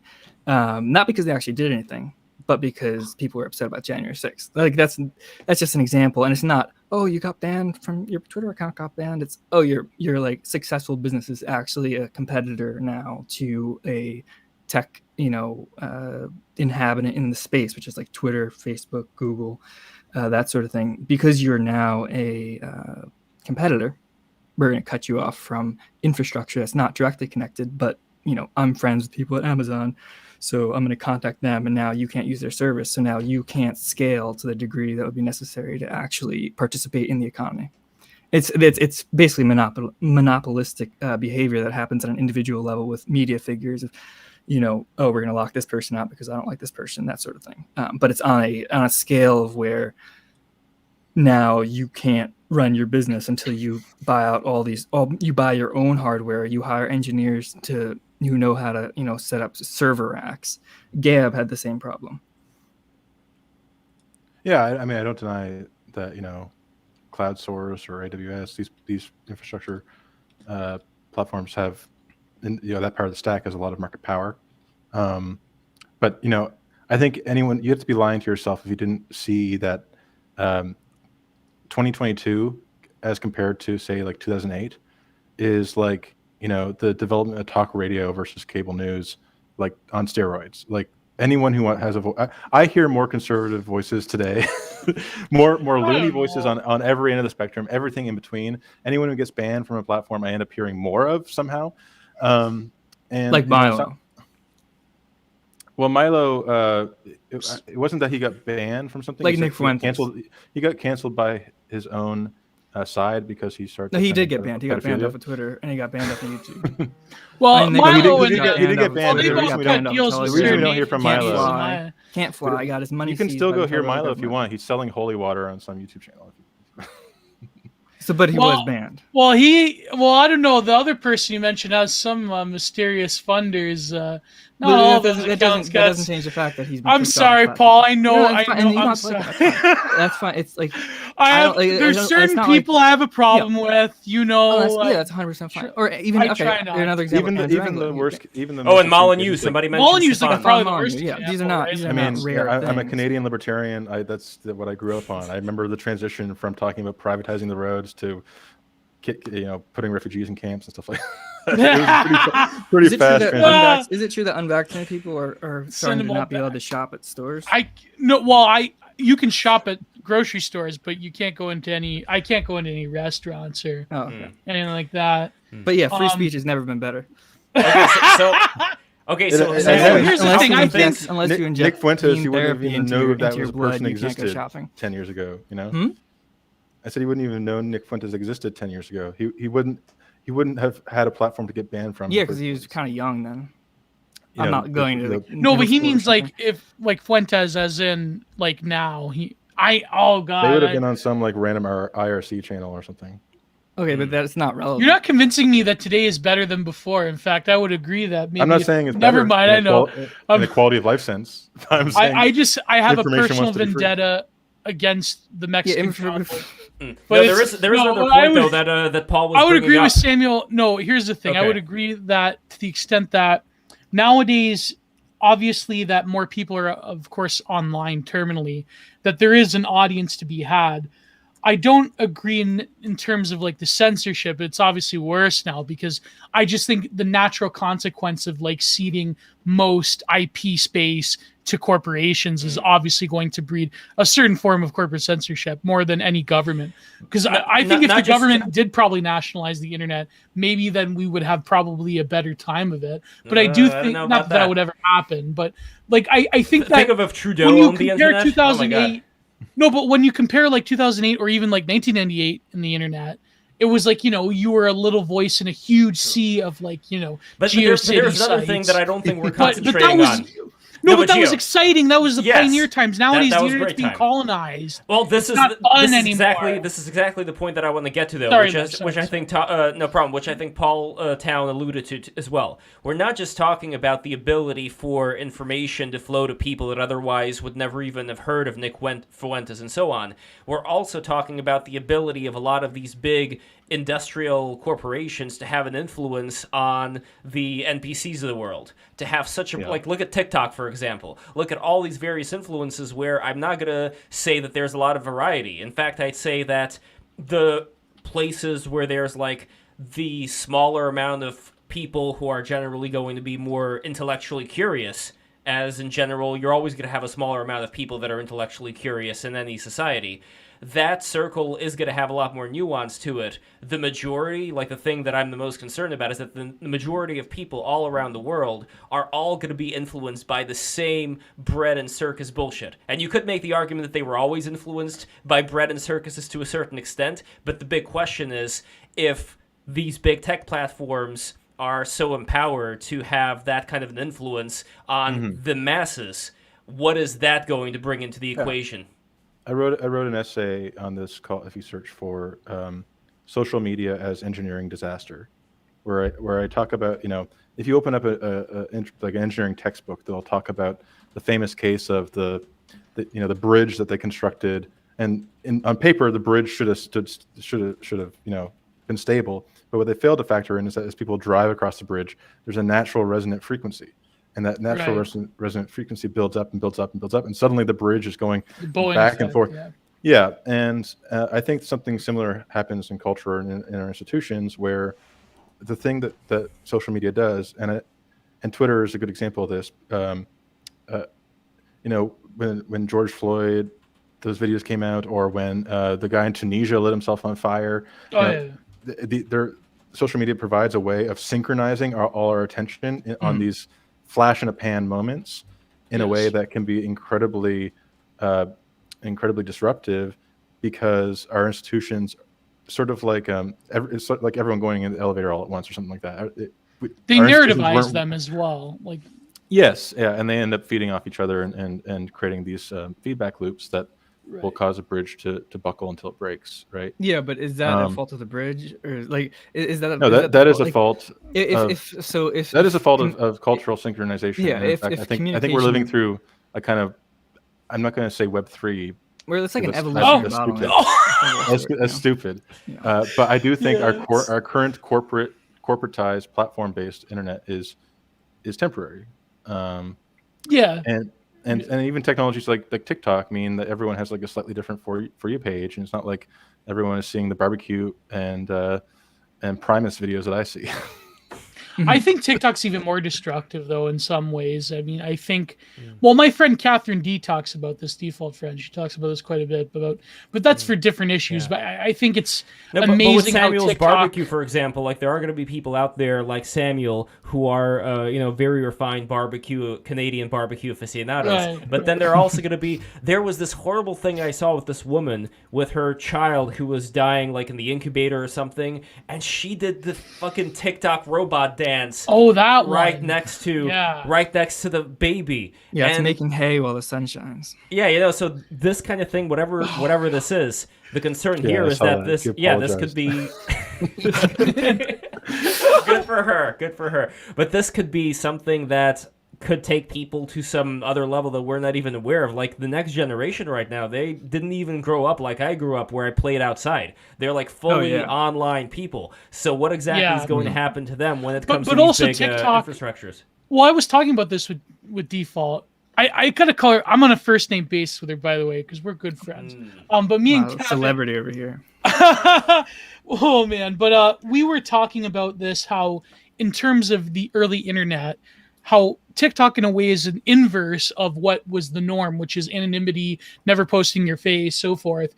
Now it seems that the face becomes the vector of internet content. It's very alien to what content was before, when it was text-based, it was video-based.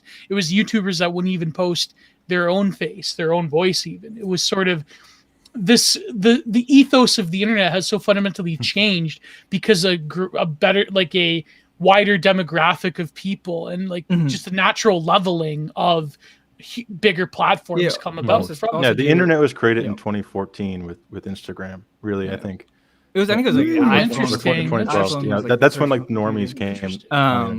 But like you said, like the face being more directly linked to identity and that sort of stuff online is, I would say, it's like downstream from like worth, like net worth and social value being more interconnected with internet stuff. You know what I mean?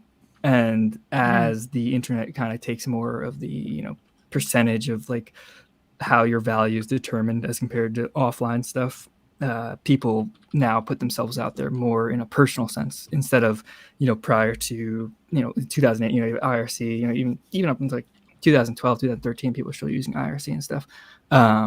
You had like these more niche forums. You had people kind of kept their things separate because there wasn't really an incentive to link their digital identity to their physical one. And like for bodybuilding. For bodybuilding. And as the social, like the person's social value is now more related to online stuff for an increasing amount of people than even offline stuff, which also makes the censorship and the access to mainstream platforms actually very important because, if you're like a reasonable person, and I'm not listing Stefan Molyneux or any other people I listen to, not insulting them, but they're the exception. Like they're more, leader types, whether you like them or not. Like they're more, I'm going to say what I think and people are going to follow me.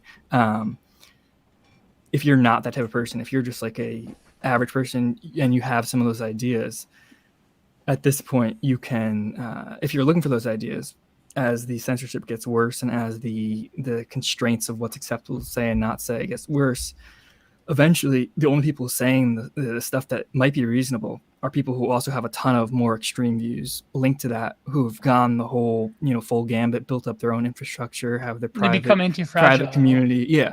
And eventually you get all these kind of milquetoast people who are very reasonable, and the only outlet to people talking about like this Chinese food thing is getting a bit crazy, or the January 6th thing is getting a bit crazy, or whatever is getting a bit crazy. The only people they have that talk about it, are going to be people who then are just so gung-ho that they're like professional agitators, because those are the only people who can actually like live, because they're the only people who can speak what they think is true, get punished for it, and then turn it into a career where it's a media thing instead of, I'm going to talk about what I believe. You might disagree, make it mad at me, and then I'm going to go back to my job. You know what I mean?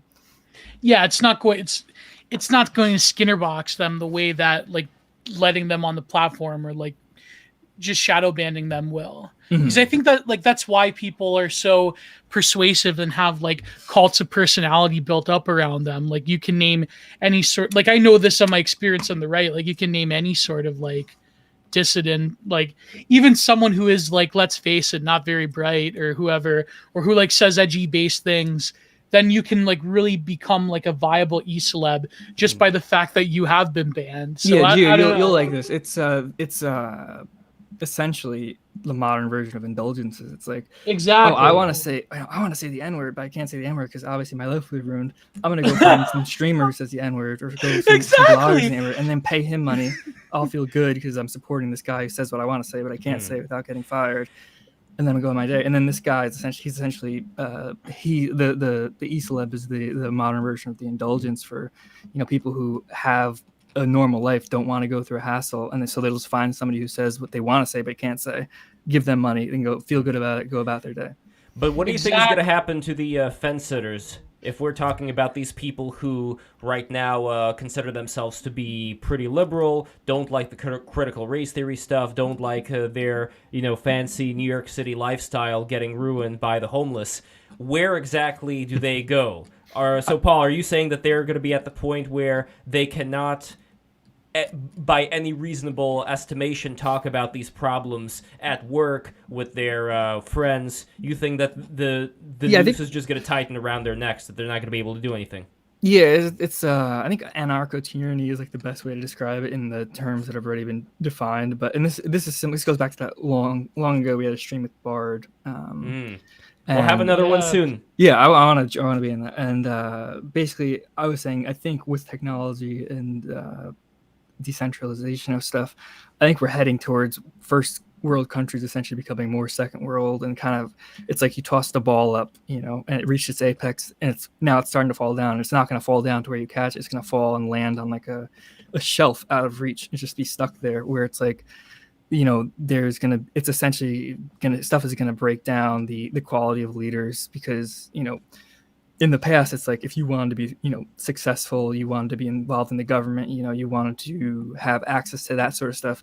Now with tech, you don't want like Zuckerberg, Dorsey, maybe Zuckerberg because he's kind of weird. He, was trying to run for president or something earlier. But like Dorsey, people who are running these tech platforms, they'll get brought before Congress, and Congress will yell at them, and they'll sit there and they'll take it. And then they'll go back to their job. Nothing will change. They'll get all the money without any of the responsibility of leading people, because their capital is completely disconnected from any sort of geographical location. You can just move the server farms if it gets too bad. And I think what we're headed towards is essentially, the government's for suckers. You're getting increasingly people who aren't very talented get into it because that's their only way. And then the people who are like industrial, people very capitalist, are just gonna be like, all right, well, I'm a digital nomad or whatever. Yeah, they have a house in what was it? Not Brazil. They have a house in Puerto Rico, for example. Well, Uruguay too. Like a lot of these places, a little bit far off, more friendlier towards what's the their crypto various country now? With that's the one that El Salvador. Yeah, that's. I thought Argentina. No, El Salvador. Well, Puerto Rico. Argentina is also a different there. country. Yes, for different people. No, but there's the one where I know the guy who's like a crypto head. He's like a millennial crypto head. Yeah. He runs things. And Brock Pierce is also doing some stuff. But Samuel, what is your opinion of what Paul said right now? Would you agree with him? Would you counter anything that he mentioned with this with this perspective of his? He said a lot of things, and I'm trying to think of what like the core. Well, the basic doom and gloom. Anarcho-tyranny. And, yes, the basic doom and gloom of the anarcho-tyranny of what he sees happening with these big companies, as well as what my concern is, like I always say, what happens to the fence-sitters who feel like they can't talk about a lot of these things. Paul thinks that they're going to be silenced even more. Again, I kind of think that, we tend to think that certain trends are at their worst when they're actually sort of at their best, right? Like we freak out about like racism or child poverty and malnutrition and food insecurity in America during an obesity epidemic. We're always like worried about things sort of at the wrong point. And for me, I kind of I see the censorship. I see people getting kicked off platforms and stuff like that. I kind of see it similar to the boom in cable news and stuff like that during the Trump administration is kind of a last hurrah for a dying medium, old age media, and I think that to the extent that you see platforms scrambling to try to control narratives and stuff like that, is because the narrative is like sand in their fist, and they squeeze it, and it keeps running through their fingers, and they panic. And I think it's only going to get harder to control, and that goes back to what I was saying earlier, which is, what if it turns out that there's a non-zero amount of control that's useful or that is required to avoid calamity? Then what do you do? And especially in a low trust environment where you don't trust anyone to actually be in charge of that control. And this goes to my point about information being more free now. I'll give a couple of examples, both Canadian, because it just to be annoying.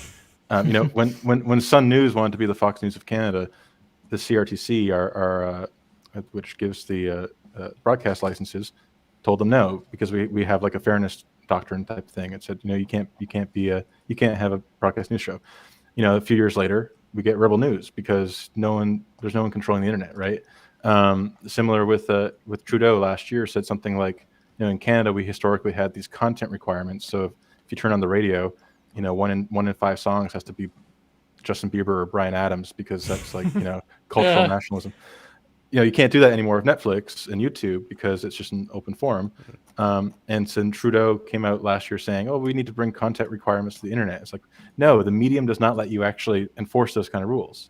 It's like sand in your fist, and the more you try to squeeze it, the more it will drip out. Yeah, but to be fair, the rest of the Canadian media does target rebel media like mercilessly. Of course, but we're living. Roadblog.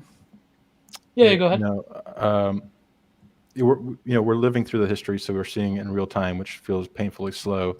But when people look back in a century, this period will seem like a really rapid period of change and disruption that was a blink in the eye. Any counter to that, Paul?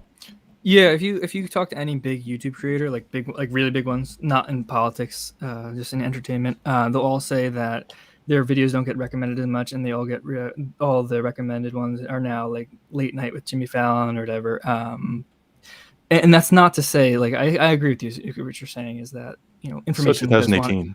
Yeah, but that is true, and you can even basically the way it works is small people are allowed to exist. They're allowed to exist, do whatever they want. Once they start taking away market share from some multinational corporation or some really large corporation who has connections at some platform, whether that's Facebook, Twitter, YouTube, they'll get their they'll basically get their platform taken away one way or another. No, they'll get pilloried, but it's a signal of weakness, not strength, right? When people go after Joe Rogan, it's because he's the most listened to podcast, not because they're about to take him down.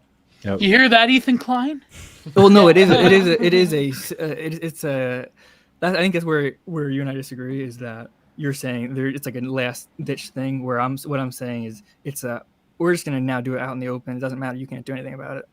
It's not like if I step on an anthill, that's not like a symptom of weakness. I mean, it might be a symptom of like some psychological issues, but it's not a symptom of, I'm like the ants are going to take over. They're going to move into my house. It's, look, I can step on you and you can't do anything about it.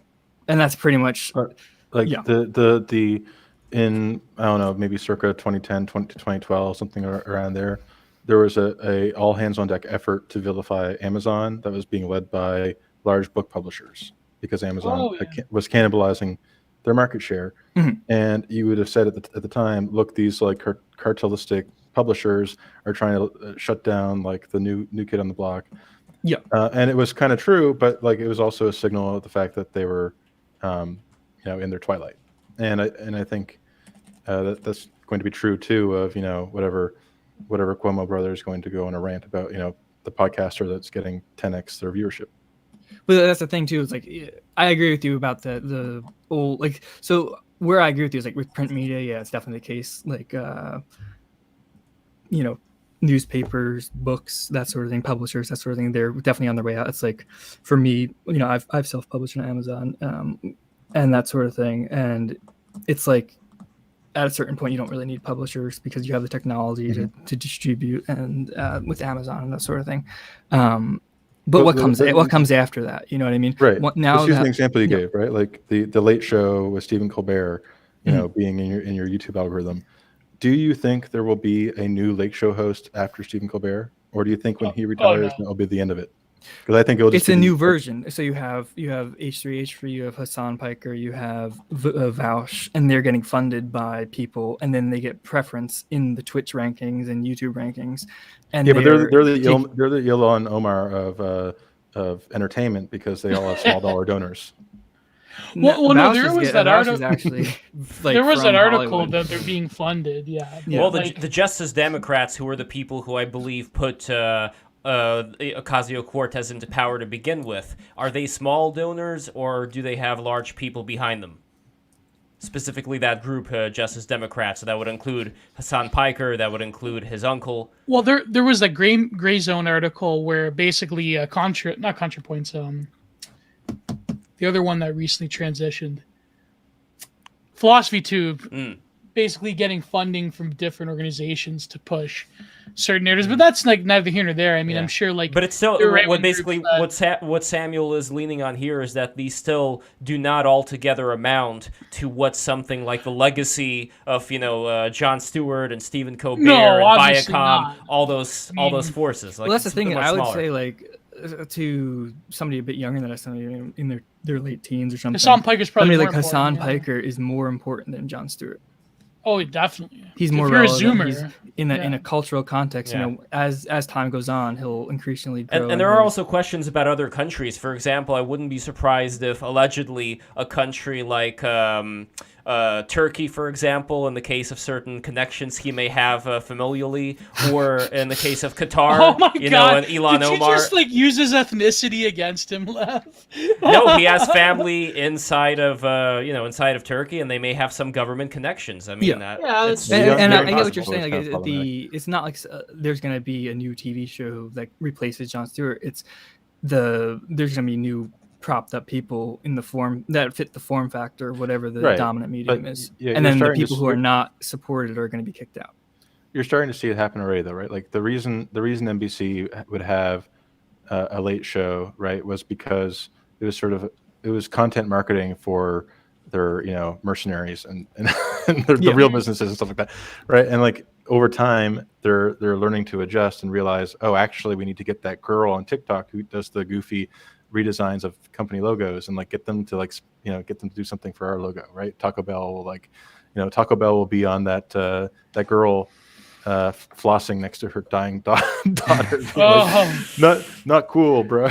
It's like, whoa, why is a brand commenting? They tried that like with the early memes. Like there was that one American Airlines? Yeah. They had like the double rainbow guy. They had Numa Numa. They had like who was Ty? The guy that sang chocolate rain. Yeah. It failed. But I think the difference being is that the reason it failed is because we know that internet memes at the time were very ephemeral and very like not one dimensional. But nowadays, if you get a TikTok influencer to do your thing, that's of orders of magnitude different, because now the sort of like the celebritards, the current crop of celebritards, they're sort of self-generative. There's an autopoiesis of like, content creators coming down the pike. But whereas before we had to sort of go and like, what was that guy's name? Ron Perlman had to go out. Was it Perlman? Was it Ron Perlman? Not the actor, the boy band. Oh no, Lou Pearlman, the Perlman. blimp owner. He owned the blimp owner. Ron Perlman's like awesome. Lou Pearlman had to go to these like Midwestern towns and find these boy bands and had to apply them with drugs and other things.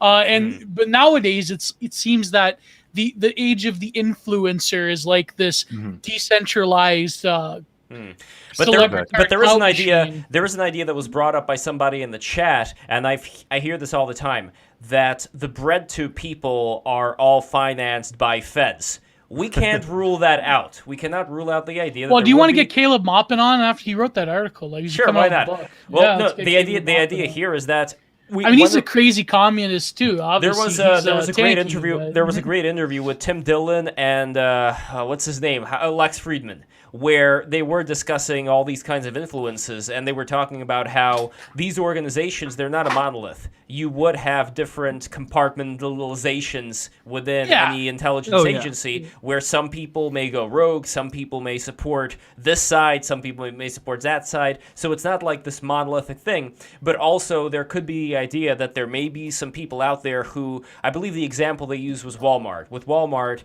you have on one hand the standard procedures of people working in the Walmart, the greeters and so on, doing their jobs. But then the other hand, you have Walmart corporate. You have people that make certain financial decisions of where we're going to have the next store. So he was making that analogy. I think it was Tim who was making that analogy regarding the intel agencies, where yes, you have certain standard procedure of what do? We find out information that would be pertinent to protecting the United States from threats. But then on the other hand, you would also have certain people who would plan ahead strategically and think, how can we how can we soften these lefties so that they're just going to talk about the culture war, they're just going to talk about gender identity, and it's not going to be like the Occupy Wall Street, take down the banks sort of energy. If I was somebody who would be brainstorming ways of lessening the impact of certain black bloc people, it wouldn't be the worst idea, would it? So I'm just saying, I don't see this as being something incredibly fringe to assume. But I don't know, Samuel, do you feel me here? Yeah, totally. I think in retrospect, when we all do this podcast reunion in 40 years, we're gonna feel like all this stuff. Yeah, this all happens so quickly. Because it is I never purchased cable in my life. I just turned 30.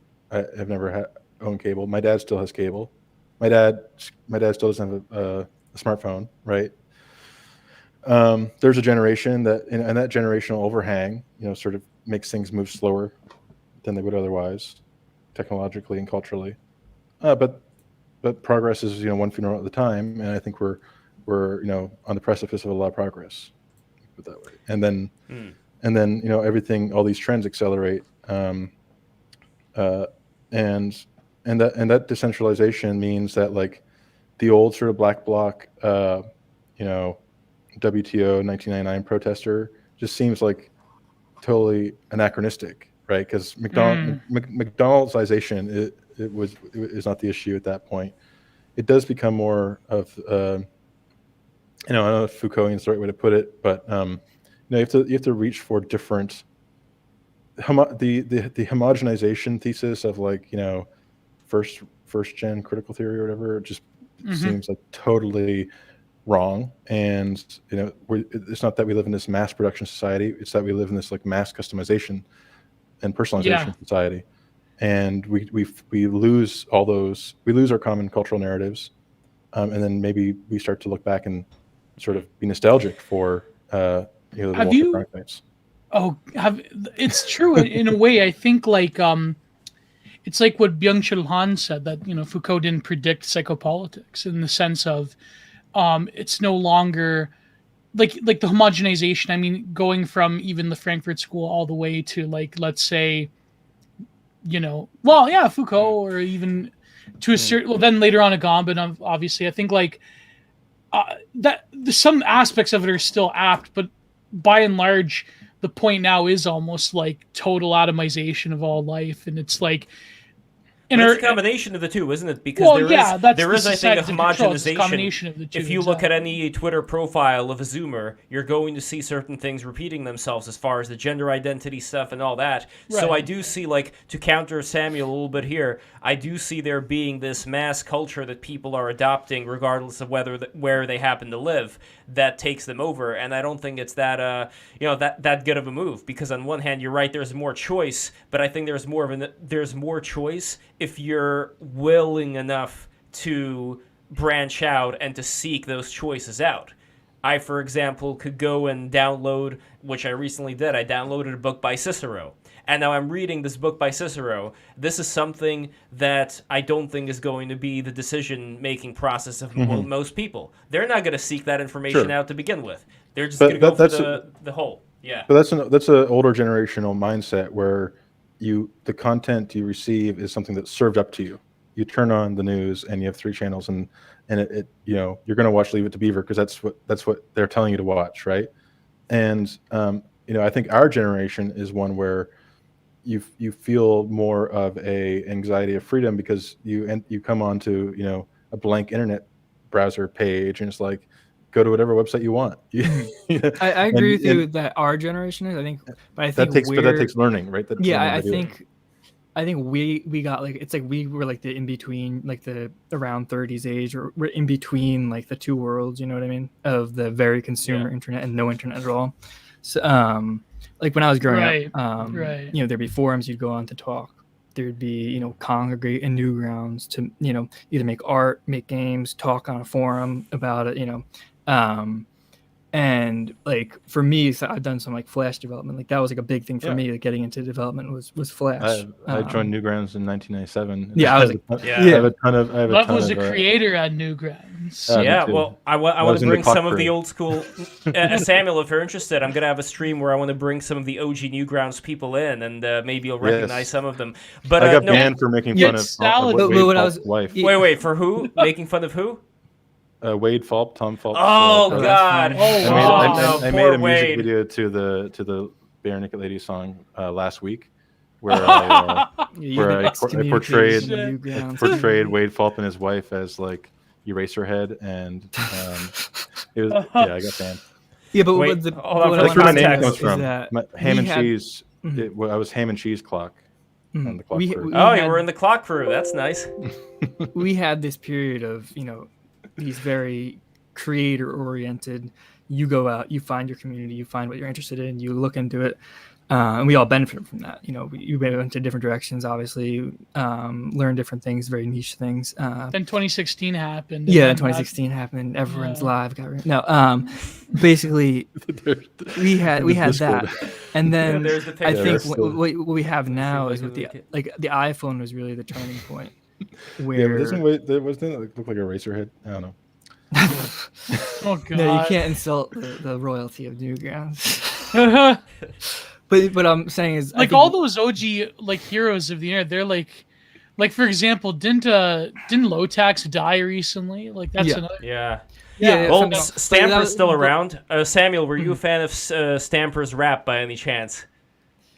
Like Stamper's rap? Dick Clubbin and Triple Penetration, any of that stuff? No. You remember Will Stamper? He was one of the OG Newgrounds people. He did like the web layout and nothing.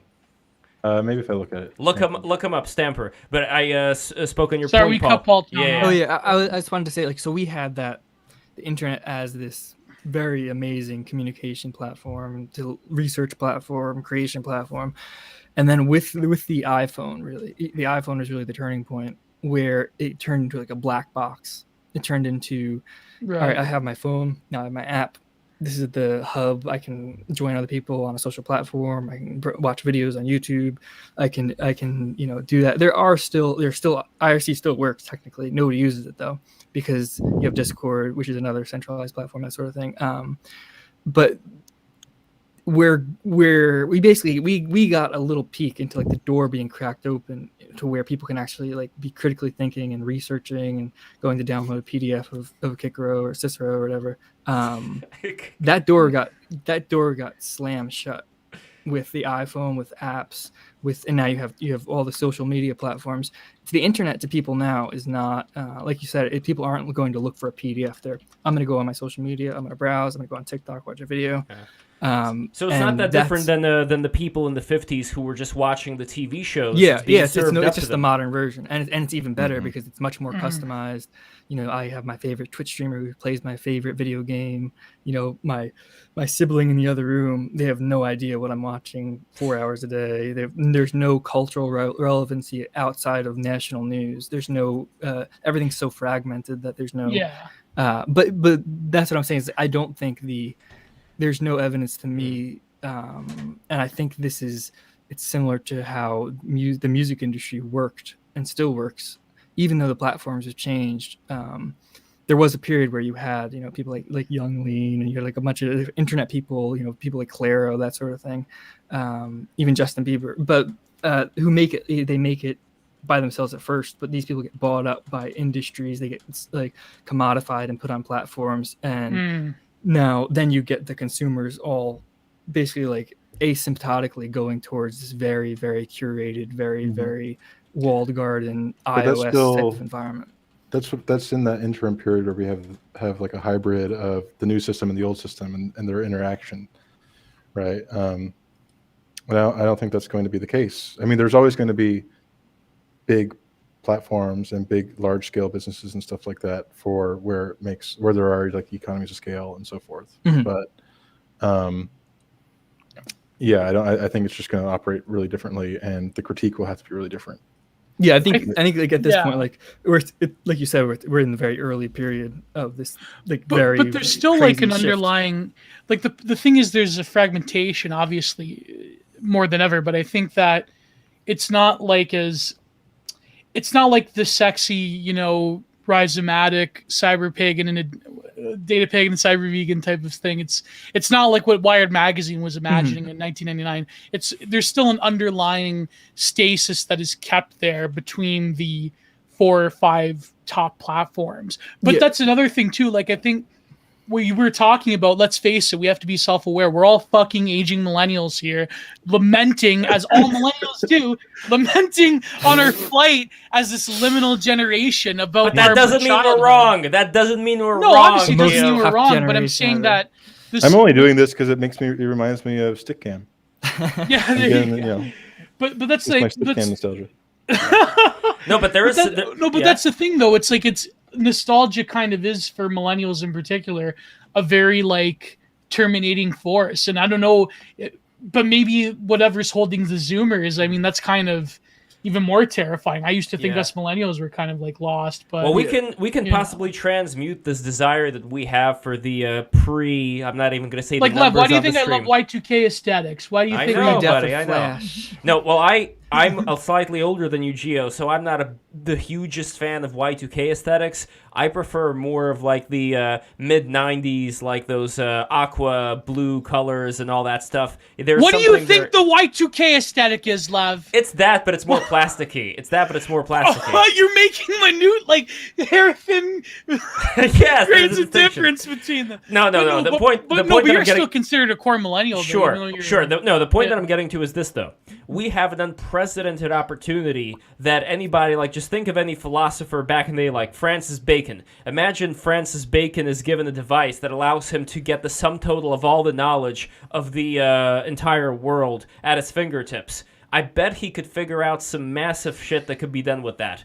And my point here is that we have the ability to gain all of this information and to do something with it, and I think we're being too fucking lazy. I think that since we know that most people are not going to do that, most people are just going to do whatever stuff we were talking about. What if we actually apply the knowledge that we can learn from all of these different sources and basically be in the center of this tornado where it's calm and it's concentrated and we can actually do, like, we can figure out what all of this is about, like all this reality, this three-dimensional reality we're living here. We can. I'm going to go out on a limb and say I think we're artificially limiting ourselves as far as what we are capable of achieving. And you know me, who meditates and sees like that light in the center and yada, yada, yada. But I'm serious. There's got to be something. There's got to be something to it because nobody's doing it because we're all too goddamn lazy. But there's got to be something to figuring this out.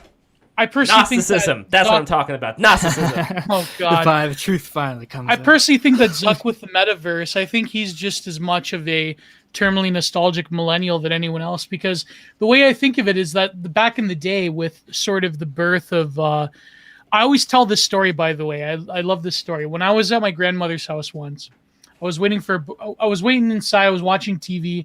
We were having a barbecue. And I watched this show on TVO, Television Ontario, for who don't know, it's a public broadcaster. There was this do you remember this science show that had like the early 2000s graphic animation with like the blood vessels and all that? I remember I was watching the science and technology show and I was sort of like not paying attention, but then they talked about, guess what? They talked about Second Life. This was when Second Life was like the big, like next frontier. Universities were making campuses on Second Life. Corporations were moving in. It's hard to believe now. Now it's a bunch of like furries and perverts and shut-ins awesome. and so forth. Yeah. Mall goths that never grew up. So You were on Second Life before it became degenerate. Oh yeah, exactly. Well, I lurked a bit, but I always wanted to join, but I don't know why. Maybe I should, but they say it's a wasteland now. But my point being is that I think that the model of the early 2000s in terms of the internet was that you would have your individual avatar and it would sort of more or less replicate real life, and that you would shop and the way that you would consume and the way that you would interact with people was very similar to Second Life and VR chat. But then of course the corporate model took over, and the sort of the Amazon, Jeff Bezos, like it's much more easy to like, buy something in 3 clicks than like teleporting your avatar to the Amazon store and like going in there physically and grabbing it off the shelf. So I think with the metaverse is that in a way it's like Zuckerface, he's like trying to recapitulate like what we're all going through, which is like the terminal millennial nostalgia for the day and age when the internet was kind of like exciting and like willing to consume real life. But it's just like, Yeah, I don't know about that. I think that seems like it's not. From what I can tell is that you can, if you look at like Twitter, look at TikTok and Vine and that sort of thing, there seems to be a natural tendency for communication loops to get more constrained and rapid and very like almost like compressing as close as they can to just literally just like ones and zeros, you know what I mean? Instead of like, you had the blog posts of like the 2010s, you had like the long blog posts, the very popular bloggers, and now you have the very popular Twitter users who are, tweeting out, 3 sentences or 2 sentences. You still have a few subs, you have like Substack and that sort of thing, but blogging as a medium has largely died out. Substack is like its last hurrah because and I think that's where not like consciously by any top-down and nefarious, this wouldn't happen if they weren't there sort of individual or organization, but by nature, communication, we passed the the honeymoon phase of the internet, and we're headed towards the very pornographic optimization of interaction and extracting. If you're running a small business in a small town, a few thousand people, you can't really make a business off of, I make like a penny off of every 10 people who come to my store. But if you have a global market of billions of people, you can be like, if I make a penny off of every 100 people who come to my page and I just host pornography on there, I'm going to get rich. And people were doing this back in the day. That's why you had porn sites that were the exact replicas of other porn sites. That's still the exact same but catalog. Then imagine if it's not even going to be real people anymore. If things are going to get so advanced that I'm sure, algorithms probably categorize VR porn algorithms, now. Like Tim Dillon was mentioning. There's just going to be like a little St. James Island in VR. Like that's going to be. That's already apparently they say Second Life. That's already happened. So instead of like entrapping like rich like congressmen, it's just gonna be like getting this like young autistic person in like a Discord server full of like vulnerable teens and getting them to say something. But and then Paul, oh my God, that's already happening. But no, Paul, like there are people who become internet personalities who are like sort of either through like pure happenstance or whatever, they end up like putting out cultural outputs. They end up putting out. Those they are end up putting people out on OnlyFans. No, but what I mean is like I think they're not even putting out anymore. They're just like farting into jars and selling them. That one, the 90 Day Fiance woman. Apparently, she had to stop. She had a heart attack. Yeah, she was having too much protein powder. Oh God, she had more whey protein than a Rich Piana. God rest his soul. What I mean is, oh God, I think that when it comes to like having a level of infamy, there's sort of a mystique that's built around it. Like for example, even though like blogging apart from Substack is like largely an antiquated medium and a thing of the past, although me doing it myself, like I don't want to think so. I think that like there are people who manage to stay afloat by like having self-published books. Like you're a model for this. Mike Ma is obviously Mike Ma even more so because there's like a mystique around his publications, right? There's sort of like there's how shall I put it? There's an aura around the presence of Mike Ma. Yeah, even Bronze Age Pervert too. Oh, exactly. Right. Yeah, exactly. And some would say to the extent your books as well. I mean, those are more like the auras. Like, is this person okay? Are they mentally ill? More than like. Yeah, exactly. Yeah, there's the kayfabe there, right? But no, but I think nowadays, I mean, the future of discourse on the internet, a lot of people do think it's bleak, but I mean, no, that's the thing. I think I'm optimistic. I'm optimistic too.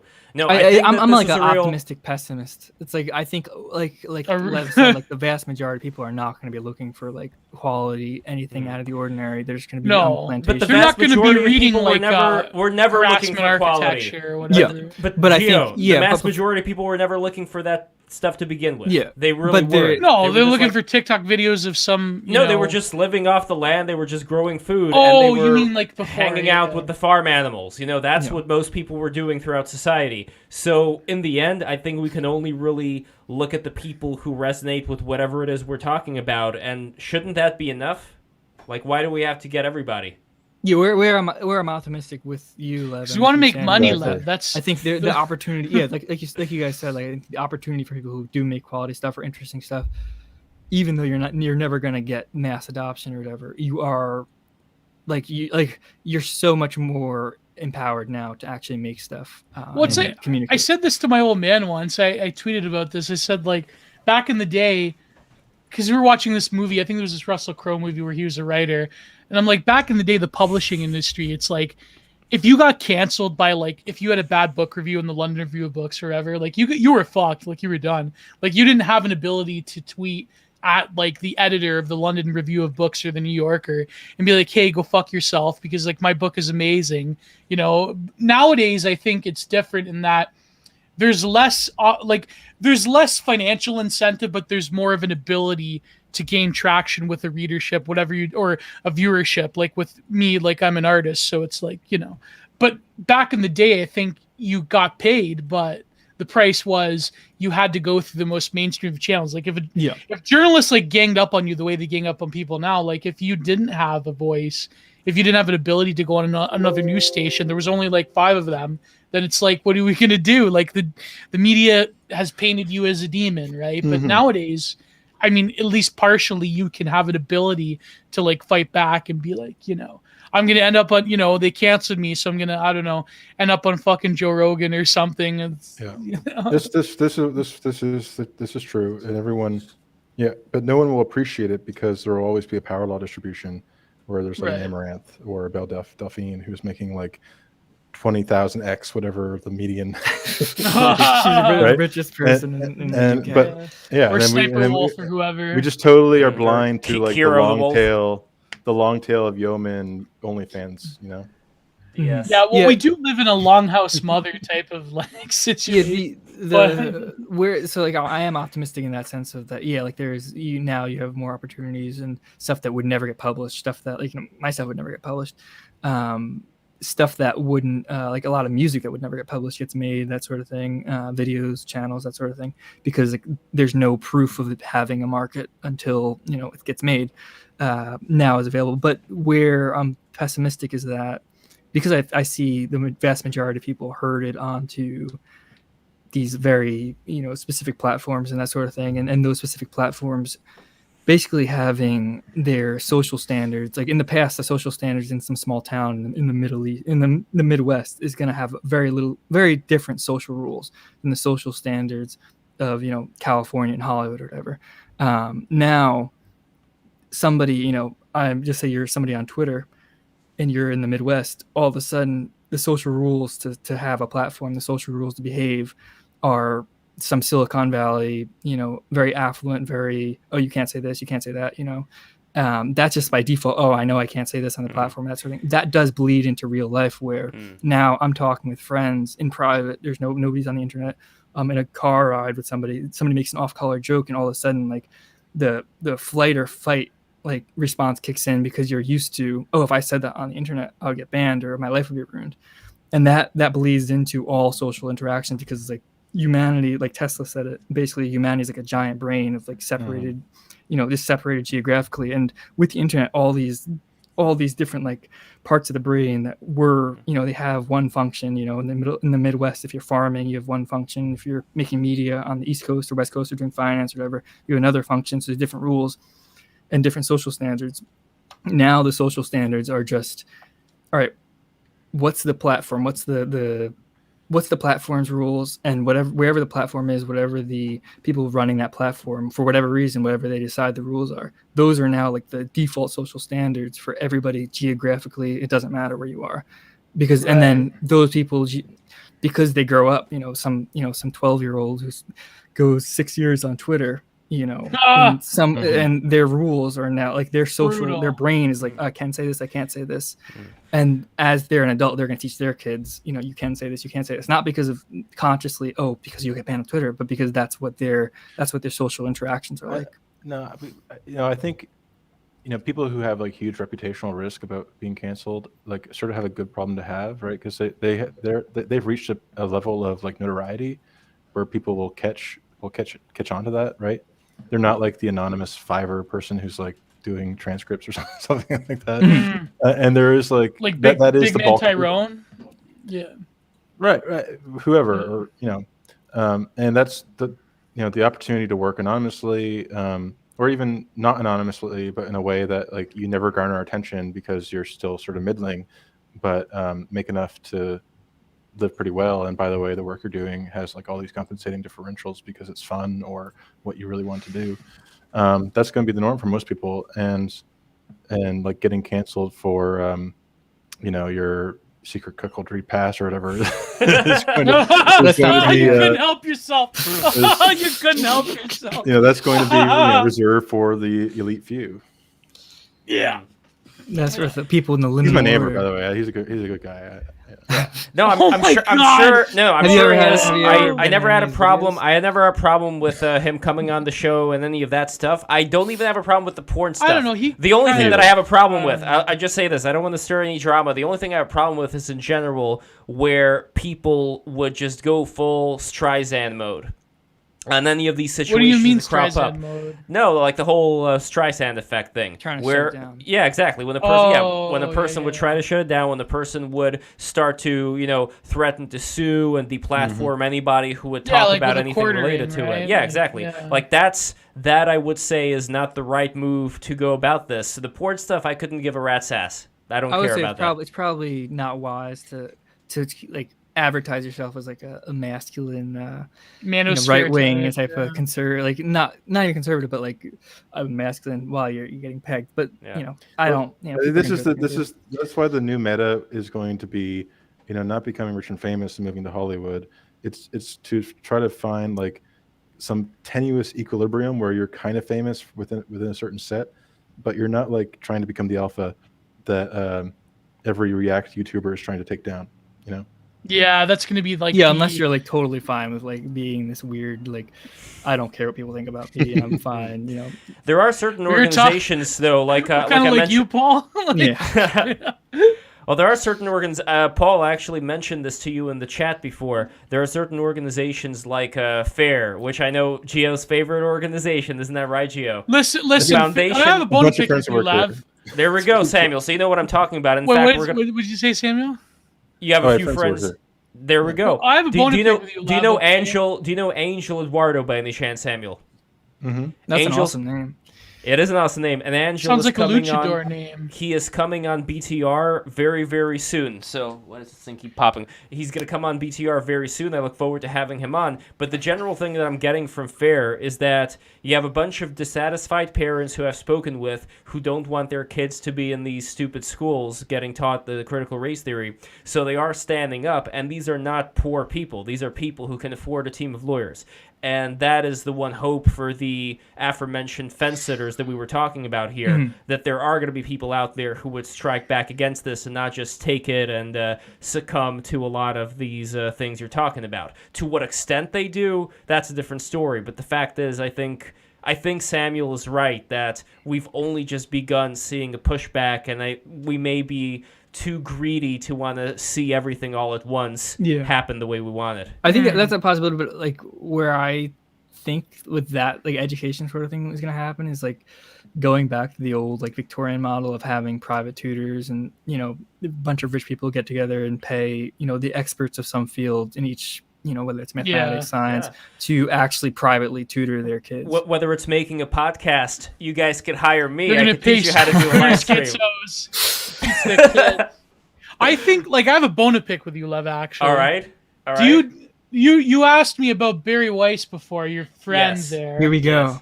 Here we go, Barry Weiss, not your friend. That's I don't know. You have some weird thing with. She was like, "You guys are all friends. You have private meetings." Oh no, I didn't say that. But it's pertinent because it came up recently where she was signal boosting her friend Charles Murray, what I think is slander, accusing Pedro Gonzalez of anti-Semitism. I think what exactly happened? I have no idea about this. I want to find out. Because Pedro, he's the head editor of American Greatness, I believe. Yeah. Okay. And he's been on Oren McIntyre and. No, he's that guy that the right wingers hate, right? For being. They hate him because he went against BAP. That was but that's another issue. He didn't post the picture nude. he didn't post physique till later. But here's the thing: I have my criticism of Pedro, obviously, but I think that not just because you're racist. Wow, that's. I'm kidding. I mean, whether Italians are Mediterranean, whether we're kind of like Latinx, I don't know. Anyways, I think that like what happened was because he would like mention Rothschild or like physiognomy, so immediately like Charles Murray's like, oh, it's anti-Semitism, and then of course Barry Weiss, because of course it's Barry Weiss, has to go signal it and like just I think like the whole thing. This is why they got to come on. This is why they got to come on BTR so we could have a solid discussion like this about the Rothschilds. I'm sure Pedro would come on BTR. He's been on Oren McIntyre, so maybe. But I just think we got to break all of this down. No, I'm serious because Gio, you're right. In the fact that like it's wrong to it's wrong to claim anti-Semitism if somebody's just saying no, but that's the problem with people like Barry Weiss and people like Charles Murray and people I hate to say it, even like James Lindsay. Although I will give James Lindsay, as much as I disagree with him on his analysis of postmodernism, he did destroy it on Dr. Phil. I do think that was great. They even had to cut him off. But Gio, they had to cut him off like they did with the bum fights guy.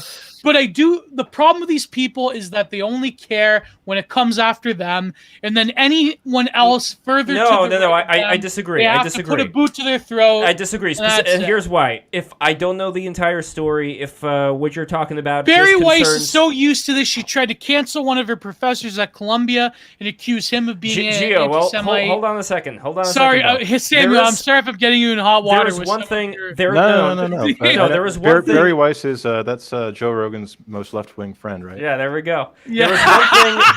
There was one thing, Gio, that keeps repeating over and over again, though. Gio, to be devil's advocate for Barry Weiss over here, one thing of course. The one thing that does keep repeating over and over, and you know this to be true, is that for a lot of people, it doesn't end at the Rothschilds.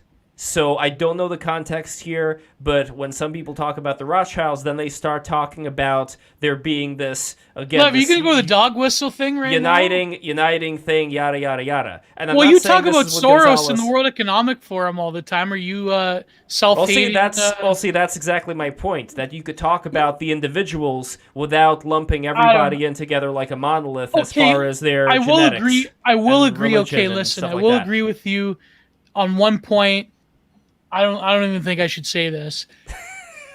There's always going to be a degree of anti-you-know-what on the more honest political right. There's always going to be a degree of anti-you-know-what whenever I'm around. It's just in the water. It's just in the air. It's just in the air. It's like a little sprinkle of it. It's always going to be there.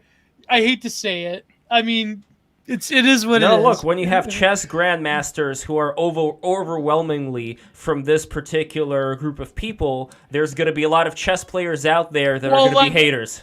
That's all. In the saying. chat, you're going to get a quote. In the chat, you're going to get a quote from that one chess master about. Never mind. Yes. You know what I'm talking about. Is he still alive? Keith Woods here. I think he is still alive. Actually. Oh wow. Yeah, I think. No, is he? what's his name? Bobby, not Bobby Fish. Yeah, Bobby Fischer. Bobby that's what I was Fischer. talking Yeah, about. Yeah, Bobby he's Fischer, still super alive. anti-Semitic.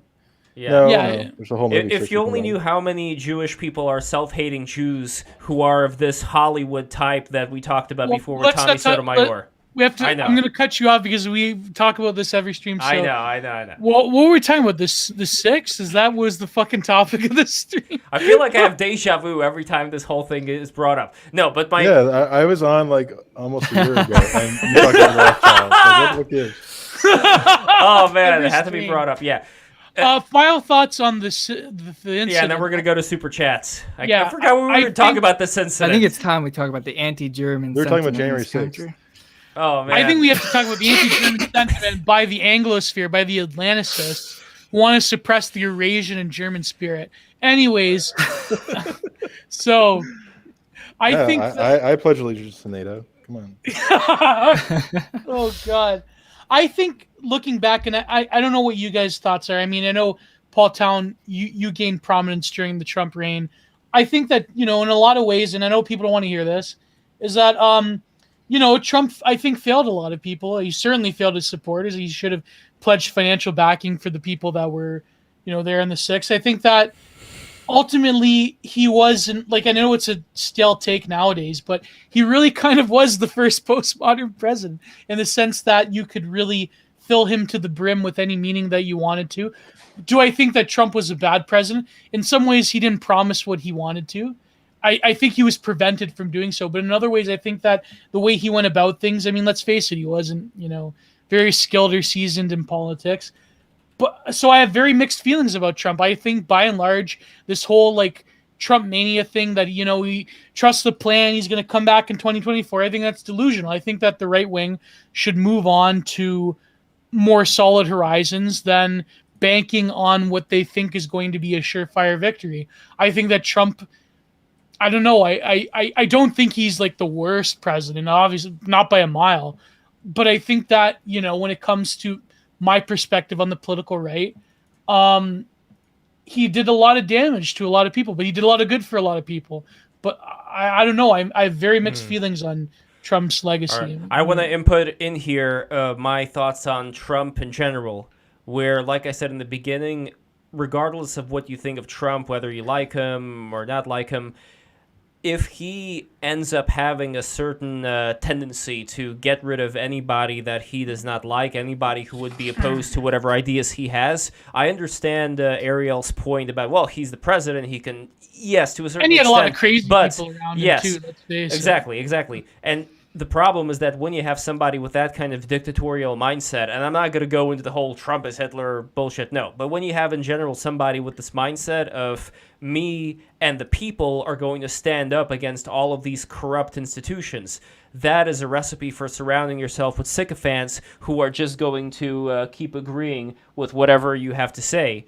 And that is something that, even if it's not Trump that ends up making something out of it, somebody like I mentioned before, an Ocasio-Cortez can come in and seize power and do the same things, where there's going to be a certain president already set. But then there are people that were trying to undermine him too, as well, Lev. I don't want to discredit that. I mean, even no, but that's besides members the of point. his own family. Sure, but that's besides the point. I'm not going to talk about that part of it for this particular instance, just because the point that I'm making has more to do with what is the precedent that you're setting within this particular system. Because I do value, as much as the system's been chewed on by these termites that have infected it, the system still, the one that ended up getting Kyle Rittenhouse free, the one that still has a certain amount of checks and balances as far as you can go to Florida, where they're not going to have the same mandates as New York City, for example. Mm-hmm. That is not something that you can do in the USSR. That is something even in New York that I value. City, things are loosening up. I mean, I know Biden is walking away from it. Like this is just, I mean,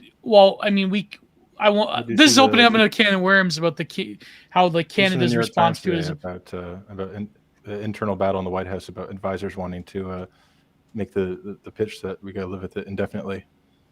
Right. Yeah, which I think is a sane. There should have been more saner ways to go about. This is a quick aside, but Samuel, go ahead. You're from Canada, so I've heard a Canadian. I have a few Canadian friends. No, but I was talking to a Canadian. He said basically that in terms of like policy and stuff, Canada is pretty much just like the US, like 10, 15 years ahead. Would you find that accurate or not? Depends what you mean. By the way, I live in America. I live in DC. Okay. I've been here 6 years. Okay. I think there are some trends in Canada that we are further ahead on. Okay. So, for example, I think in the early 2000s we had what was called the Reform Movement. The West Wants In. It was kind of like this Tea Party populist revolt that split up the conservative wing, and it was very, I think, reminiscent of what later became like the Tea Party movement, and then how it transformed into the Trump movement. And a lot of my work is actually trying to take lessons from that about how Stephen Harper put the party back together with policy and stuff, rather than letting it tear the country apart. Which is why I think that we need Mitt Romney in the Oval Office. But I used to really dislike Stephen Harper back in the day, even though I held my nose and voted for him. But now I'm kind of begging for him back. I hate to say it. I kind of look with rose-colored glasses at Stephen Harper, even though he crushed the reform. I wouldn't. By the way, I wouldn't be opposed to a Romney. I wouldn't be opposed to a Romney. My problem is Romney's terrible. Gio, He's totally a rhino. Hold on. My problem is the lack of research. My problem is lack of research having to do with Romney himself. I'm just getting factoids from 4chan the biggest boot to the right. I would support Romney. That's just because I know you sound like you've watched those 2012 Obama ads and took them seriously. No, but the problem with Romney, I think, is that Trump, like a lot of people, really broke his brain, because then he had to spiral and counter signal during the Trump administration the whole way through. Are going to inherit the earth, so why not just You're right. I mean, the Mormons, they do have a very good position in the way. It's time to get into it with the Mormons, Gio. No, I love Mormons. I almost fell in love with a Mormon, actually. A girl or a guy? A girl. All right, girl. Well, I don't know. No, actually, it wouldn't have worked out. She was going on the retreat. I mean, I hate to say it, but it wouldn't have worked out. No, but I think so. Wait, who are we doing? Lev, Paul Town, or Sam? Sam, final thoughts on Trump. Then we'll go to Paul Town. Final thoughts on Trump, the 6th. Then we got to go to Super Chats.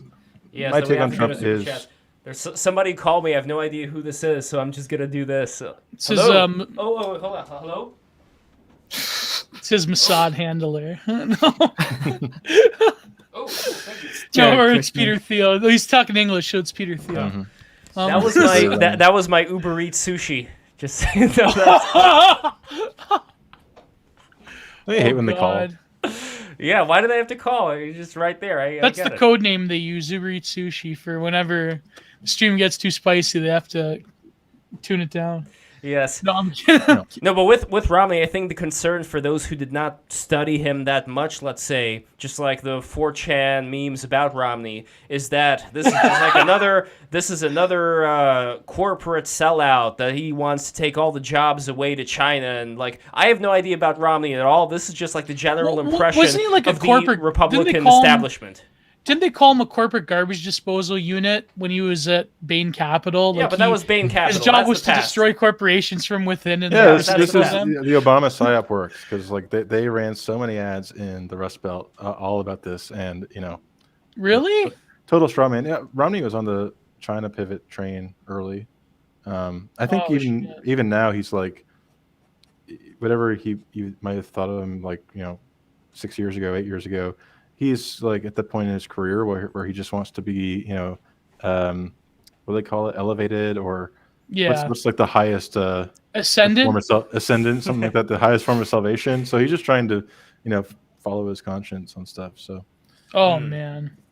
No, I really dig the Mormons. In fact, I think some of the best guests that we've had here are Mormons. Shout out to Tux Loves You. A wonderful dude. Tux loves you. But anyway, let's get to Super Chats. And, one final thing I wanted to say about Trump real quick is... we didn't get his thoughts on Trump and Paul that's Town. right. No. Yeah, Paul Town. Thoughts... Actually, Samuel's going first. Sorry.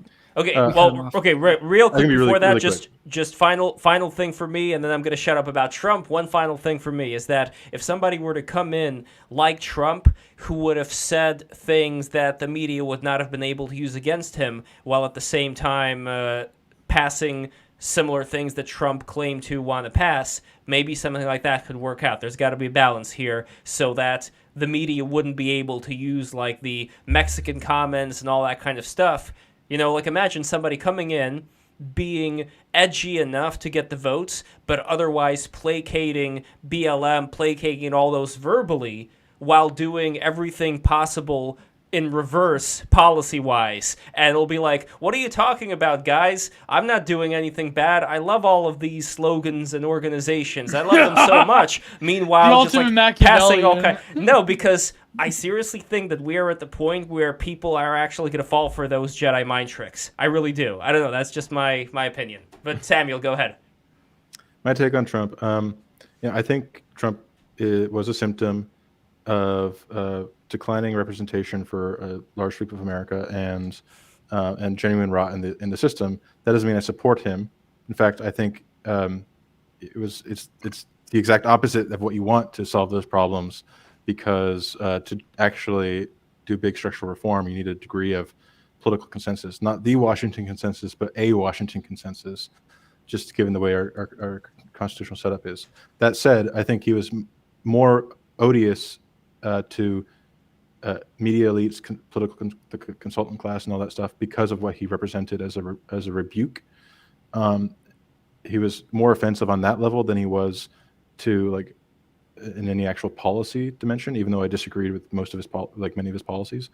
But stepping back, I think I distrust anyone who puts on their consequentialist utilitarian hat and thinks Trump was a worse president than George Bush.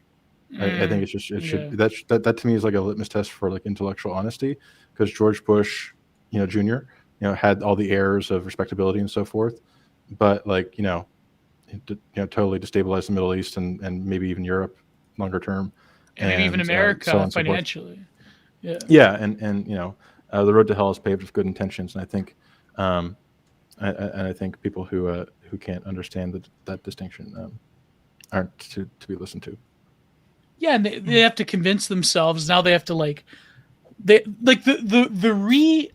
reviving and wokeification of George Bush is like this innocent grandpa that paints paintings of migrants. It's just like, oh my god, it's so transparent. But anyways, Paul Town, what do you think, my friend?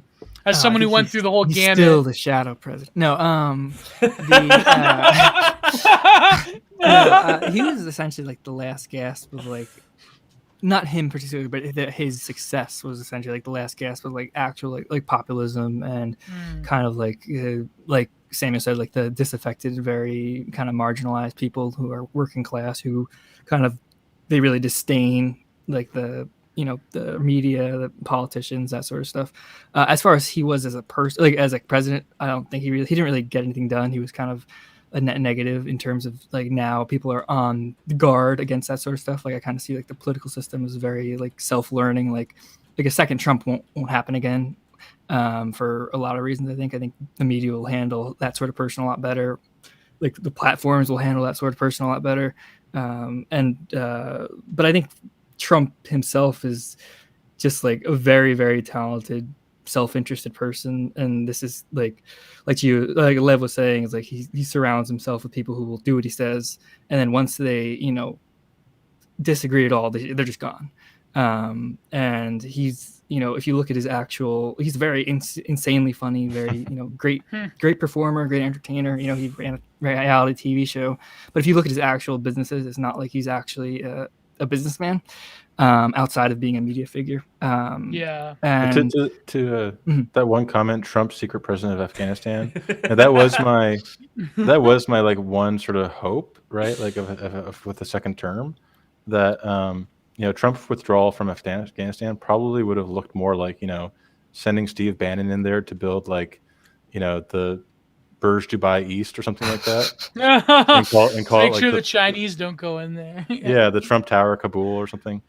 Trump Tower Kabul. But I would just say Trump is not Trump obelisk. They would brought Bannon economic nationalism to the Taliban. Yeah, I don't think he wasn't it wasn't a serious president, serious political person. He seemed very just self-interested. For me, a large majority of my support was there were some interesting things though that were done, and I wonder how much of those were done by Jared Kushner. For example, the Middle East deal. You remember that photo op where they were standing in front of that globe, touching that globe like Power Rangers or something. Yeah. Who knows what that was?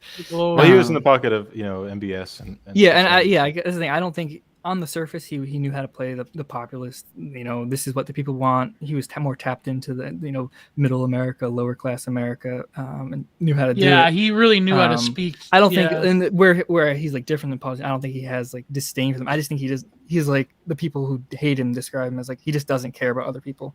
He just did what he had to do to get elected. Once he was elected, he did what he had to do to try to win re-election. And I think the problem is. Oh, sorry, Paul. Yeah. Go ahead. No, yeah, I just think he as a person, he's very interesting. He this is like a very stereotypical thing, but like to compare him to Hitler, not in the terms of his policies or what he actually believes, because I don't think he really believes much, but like he basically was just like Sammy said, he's a symptom of dysfunction, and it just made it possible for that sort of person to pop through the cracks. Yeah, I think the problem is like a lot of like this is something I could never relate to because I'm not an American, but like the Americana that comes around POTUS, that comes around Washington, it's like this like 18th century, like the president becomes this poet writer of the soul of the republic, and it's like the presidential letters, and it's like the worship of the station of the president. I think like Trump, in a weird way, it's like that mention quote, like if people will get like the president that it's exactly like them and they'll deserve it. I think like Trump, he was very good at like the sort of like no longer are we going to deal with like the eloquence or like some kind of mythologized, because let's face it, a lot of American history is bullshit and mythologization. But I'm just saying this because I'm a Leaf, but because like our own history is like somewhat. I love Croin Kicks' comment. He says, "I like Ariel's take that he became the president because he saw Back to the Future." That's funny. Yeah, that's exactly. True. No, but that's probably true. But the reason is because he knew how to play the very like how shall you say it, unisyllabic, like not multisyllabic. What's the opposite? Unisyllabic or monosyllabic? Yeah. Mm-hmm. Yeah, like he knew how to play the media hyper reality, like 80s cheese Hollywood of like very like hard hitting statements, matter of fact, very like confident and brash. Yeah, he did it without irony. He was sincere in how he presented it. It wasn't like a mock. Well, do you think that there's no also some flair? But you know what really like last point, Lev. Okay. What really hammered it home for me was the fucking snake speeches he would do. Like at the very end, the whole crowd, it was like watching, like when you're like, it's like, okay, it's like if you watch a wrestling match and they're doing like shot for shot with the elbows, it's like hearing like, I don't know, Minoru Suzuki just like pound someone with an elbow, right? It's like as soon as he said the phrase, "And you knew I was a snake when you took me in," it's like, woo! That was almost incredible. felt like that was him. I almost felt like that was like him. Like this is like my schizo type of perception, but I almost felt like that was like him warning the people who voted him in that he wasn't actually going to do much. Like he was. That's like, what the New York Times like said. You knew Yeah. I was a Democrat up until recently. I have like. I've done a bunch of stuff, and now I'm just playing to what you want to hear. Like, I feel like that was like what he was saying. Do you also think that there is a certain shamanistic quality to the man where, for example, if you get to the point where you can wow a crowd like that, maybe you can get to, I don't know, again, this is hippie Lev but in right such now. a simple way of doing it. It's not like however much I didn't like him and I thought he was terrible and a globalist, like Obama came from like the smart set. Was it Harvard Law Review that he wrote? Columbia? Columbia Law Review. Like he knew how to invoke the sort of like classic Americana liberal tradition of like eloquent speeches and and to an extent Reagan had a bit of that, especially in his declining years. Although I would say the ones, as much as some of his speechwriters that a lot of that I think of, has been done, not so much with Reagan, but with Obama. I think a lot of that has been very carefully, analytically done. While with Trump, there's no teleprompter; it just naturally happens. Oh, you couldn't write a speech for that man. No, well, what I think, here's my theory. My theory, again, is that I'm a big believer, hippie Lev over here. I'm a big believer in the whole as above, so below principle. I think that we are also examples of consciousness the itself. Emerald Tablet. Yeah, exactly. We are the fractal we are the fractal emanations of the holiest of holies made flesh and made with an ego where we think that we are individual beings as opposed to being one thing experiencing existence. Now, that being said, I think that when you have certain synchronicities happen, like you have Trump's uncle finding the lost documents of Nikola Tesla, for example, and when you have interesting things like the design of Trump's tower, having a certain numerological significance. That book of Baron Trump book. Yeah, the Baron Trump book. And that tower What's had the Baron Trump had the book? the V shape with the trees. You remember? And there was like a certain amount of like 6 trees, I think, or something. The point that I'm getting to getting hear into people, ancient aliens territory. Yes, the point that I'm getting to hear people is that I think that there may be something. I think Baron certain Trump will people become a propping- god emperor. Yes, that there is something to people being propped up at a certain time where they do have this continuation of being attached to something greater. And it doesn't mean that they themselves are a great person. It just means that they have a certain role to play in shifting our consciousness. And I think Trump does fulfill a certain role here in this grand play that we're all They in. fulfilled the prophecy. You're like Exactly. world historical. I don't know about that. I Trust feel like the he just plan. got lucky in the primary system. 'Cause Samuel, the fact that he ran is on- he ran as like a paleo nativist for No, the but that's 20%. you're looking And- at the details. I'm looking at the grand scheme See, here. And I the think grand he scheme. was Hold on, put in Gio. power by Gio. QAnon. If the Republicans Gio, hold went on. with Buchanan instead of the neocons, I think things would have been way No, different. hold on, than it is. Gio. You're stepping on my point. This is important. Oh, sorry. When you talk about things like, well, this is why it actually happened and so on, these are all the details. I'm not looking at that. I'm looking at the bigger picture of the fact that we all know who this guy is. The entire world knows who this guy is. And there is something to that. There is something to just like the overall presence that he still has in the world and the media. There is a certain power to that, a certain magical power, if you will. And I think it's part of like it's a human bias to retrospectively build necessity into history, right? I mean, the element of implies Right. trust, right? Like we look at what happened and we say that had to be the way it happened, and it was foretold. Well, we were talking This is about your third eyes the looking moon about this as well. I think on the last appearance. But do you think that this had. is uniquely Oh, you don't know anything American, about though? the third eye. My third eye is open. Look at my avatar. That's why I have the Exactly. little thing on flex. In I'm my hiding the third eye. shadow. It's Well, Brian's. your it third shines eye so has bright. the horns around it to protect it, just like the horns are protecting your brain. It's like a Yeah. mini version of your brain. The horns are actually antennas. But do you think this is uniquely an American thing, though? Like, they really believe in like the manifest destiny of like America is this first ever enlightenment project. It's like the shining rock on the hill, and everything it does has this sort of like weirdo Puritan Calvinist purpose and necessity to it, that it's written in the stars, America will do this? Or do you think people are sort of becoming more cynical and jaded at that vision and would say that no, maybe America is just like going into the status of receivership like every other empire, and it's like not as this like big like apotheosis into history that America likes to think of itself as? I don't know. I mean, America's headed towards just being one big rap video. That's pretty. Everyone just one out for big little themselves, peep video, yeah. But it is also an interesting thing where Samuel's view and my view differ only in that I think that everything happens, I know it's corny to say, I think everything happens for a reason, while Samuel would say, well, you're just putting in the reason after the fact once something actually happened. And it's a different way of looking just I like think philosophically everything- at life. Everything does happen for a reason, but not in a way that's providential, right? Like in a way that if you ran the experiment twice, it wouldn't happen the same way twice. And I think there's tend to be more prosaic, mechanistic, what I would say is efficient causes rather than final causes, right? to these outcomes. In the case of Trump, I think in ex post we attribute a ton to his charisma, to his shamanistic, like aura, whatever. And he did have some of that, but like really when it comes down to it, it's like you had 17 Republican primary candidates, 16 or 15 of them were like all in the same neocon lane, and he just blew them apart by like winning that plurality, because there was always that like Tea Party reform populist part of the party, but it was always in minority. He just targeted that, crowded out the rest of the field, and then because electorates follow the leader, shifted the coalition to one where now it's 80% Buchananite and 20% neocon. Yeah. And plus, let's face it, he was like a New York shyster, right? Like he really, Yeah, like, it it was all reality creation. TV shows. Yeah. But like Yeah. the best one in history.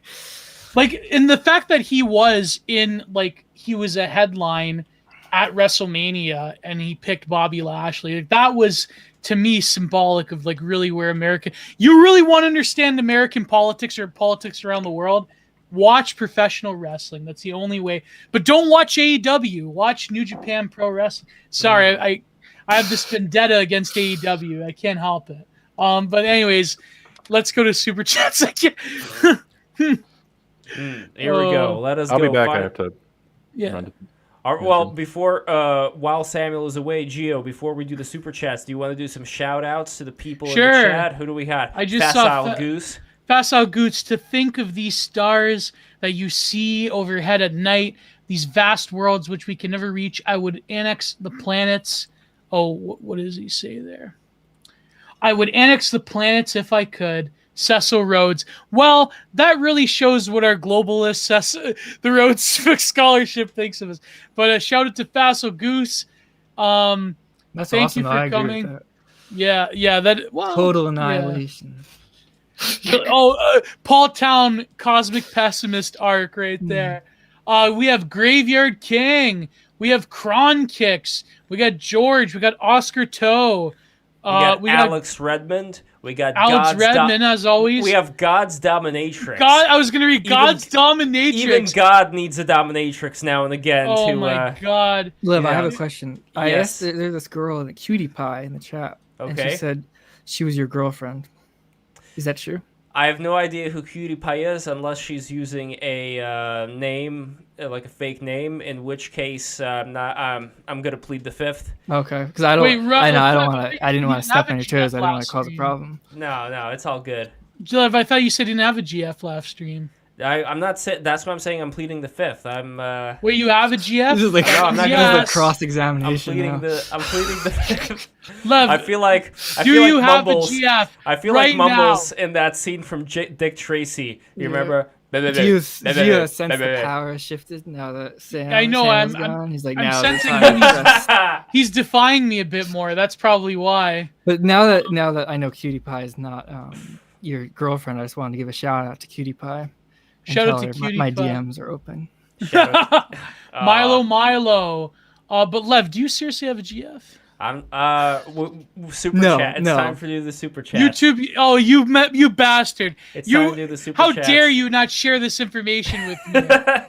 YouTube Gio, he's trying to user. keep his personal life private. Yes, that's what I'm saying. Yeah, but I'm Personal part life. of his private life. I would hope. Oh, are you part of chaperoning mine. him now? You're like, you better not be going anywhere in private. You better not be. YouTube user Algon, moral outrage prophet, as always. Thank you.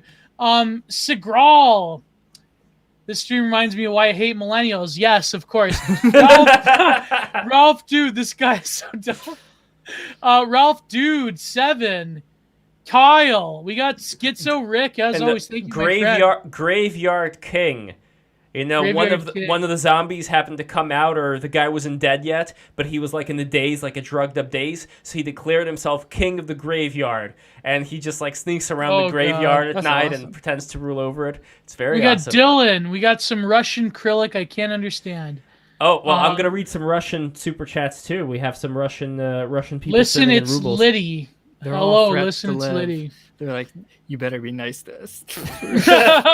All right, it's Good about time. stuff. Super chat time. All right, Here we go. Stupid chat. Okay, we got the name's not there, it's just blank. $5, and this blank person says Ariel Pink did nothing wrong.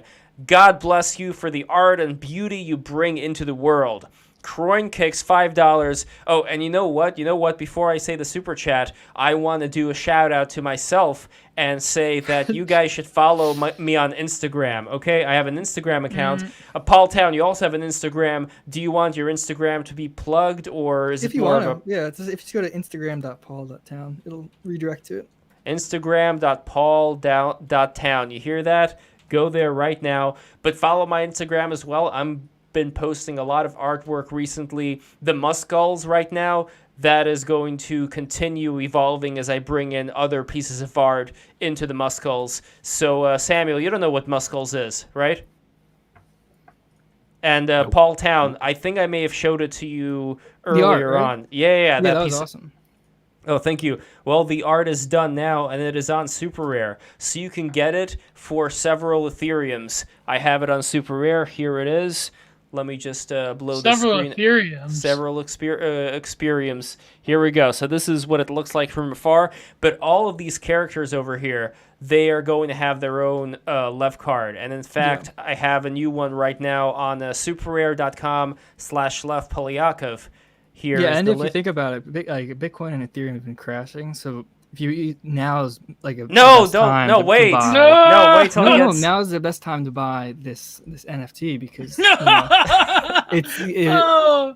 it's less money right now, but Well, Ethereum will go back up. you don't know- the you prices don't in Ethereum isn't going to change. Okay, so but... you're gonna have to pay more to get it. Okay, but one thing that I would say is that the amount of money that I've put in the auction, I don't even care. Do it.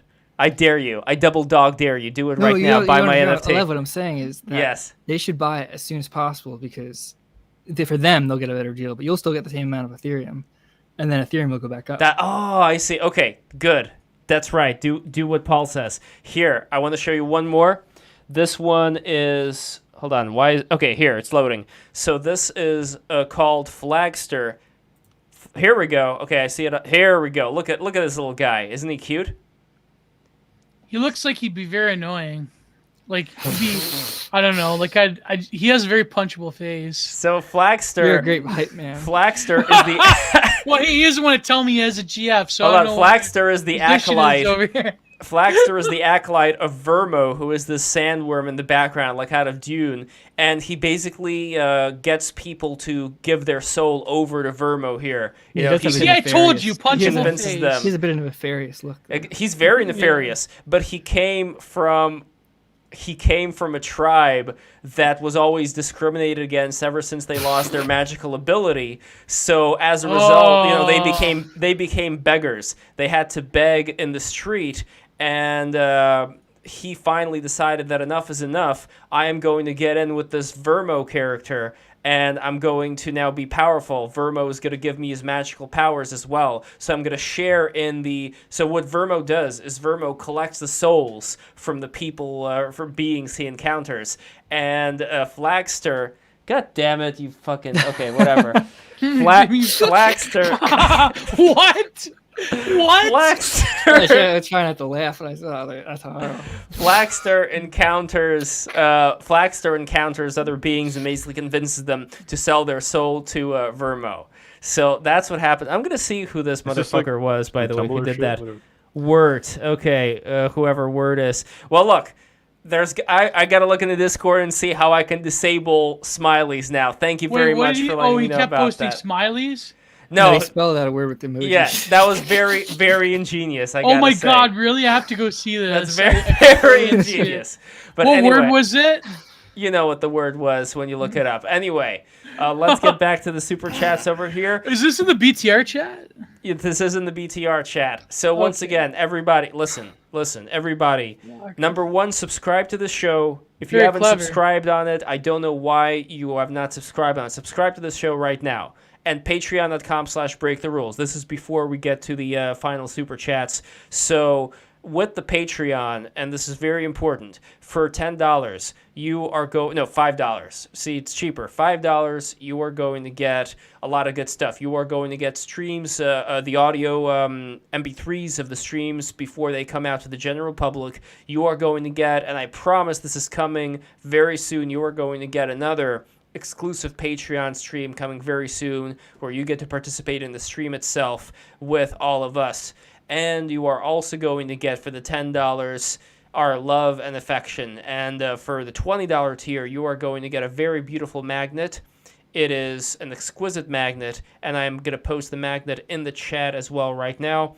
From my father, CGO, now I put everything in one folder, so we're not going to have any disruptions. So these are magnets over here that my father made. They are wood magnets. They're very nice to look at, and these magnets could be yours. over here. This is one for because of Brittany Venti, the moth magnet over here, maple, mahogany, ashwood, cherry, made by my father, Alexander Polyakov. This is for the $20 tier. For the $30 tier, you are going to get a Patreon print from none other than the one, the only Giovanni Pennacchietti, and this is the process of him making the print come to life. Here it is. Look at that. Look at this exquisite craftsmanship of Giovanni Pennacchietti creating the print from TFW No GF. Next, if you become a $50 patron, you are going to get all of that, plus you are going to get... Oh, look, Graveyard King says, I like wood. Thank you very much. $50 tier, you are going to get a beautiful dragon. Yo, shut this down. From my father, if you are a fan of Styx, Hex, and Hammer 666. That's an awesome one right there. Thank you. If you are not a fan of Styx, you are going to get a custom wooden, or even if you are a fan of Styx and just don't care about dragons, you can get a custom wooden magnet sculpture of your choice. So you are also going to get a painting from Gio from the Bob Ross series. You are also going to get some beautiful Warhammer 40k figures from Jules P. painted by Jules P. Hamilton. And you are also going to get, what else? Like upon request, a printout of one of the thumbnails that my dad paints. And custom magnet. Yeah, well, I already said the custom magnet, that's right. And whatever else happens to arise, you are going to get that. You are going to be the first in line, because I do not know of a stream like this where we get to have the kind of people that we do talking like we do. This is one of a kind. Samuel is smirking right now. I don't know if that's because he's a true believer or if he doubts in the words that I say. But I guarantee you are not going to find another stream like this ever, and it's only going to go from here, baby. And Samuel, I would love for you to come back once again, because we need people like you on the stream. We need somebody who is going to dish out those white pills like candy, like bubble gum for the masses, and make it all worthwhile. And also, if you know other people who think in a similar tone, who are not walking stereotypes, because that's the one thing. Like you have neoconservative views, while at the same time you don't like George W. Bush. Like, you are somebody who I think is nuanced. We need nuance in this world, Samuel. And the more nuanced people we get, I'm like I said before, I'm going to be bringing in more of the fair people here. I need nuanced liberals to come on BTR and to tell people what's what. No. Yes. Losing yes. competition. Yes. Lev, you have to know your audience. I'm serious, though. You have to know your audience. Listen, Lev. The audience changes. It's good to get a smattering of different. No, okay, fine. There's a good. Especially if they get mad, then you get more people. Have you had?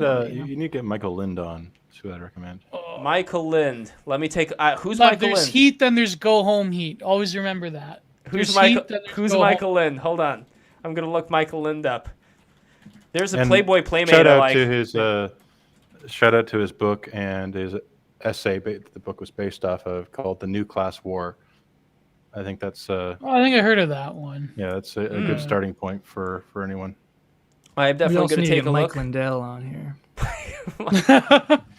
Yeah. Well, by the way, one of the streams that I want to do Charlie is XCX on here. Yeah, might as well. Charlie X. Yeah.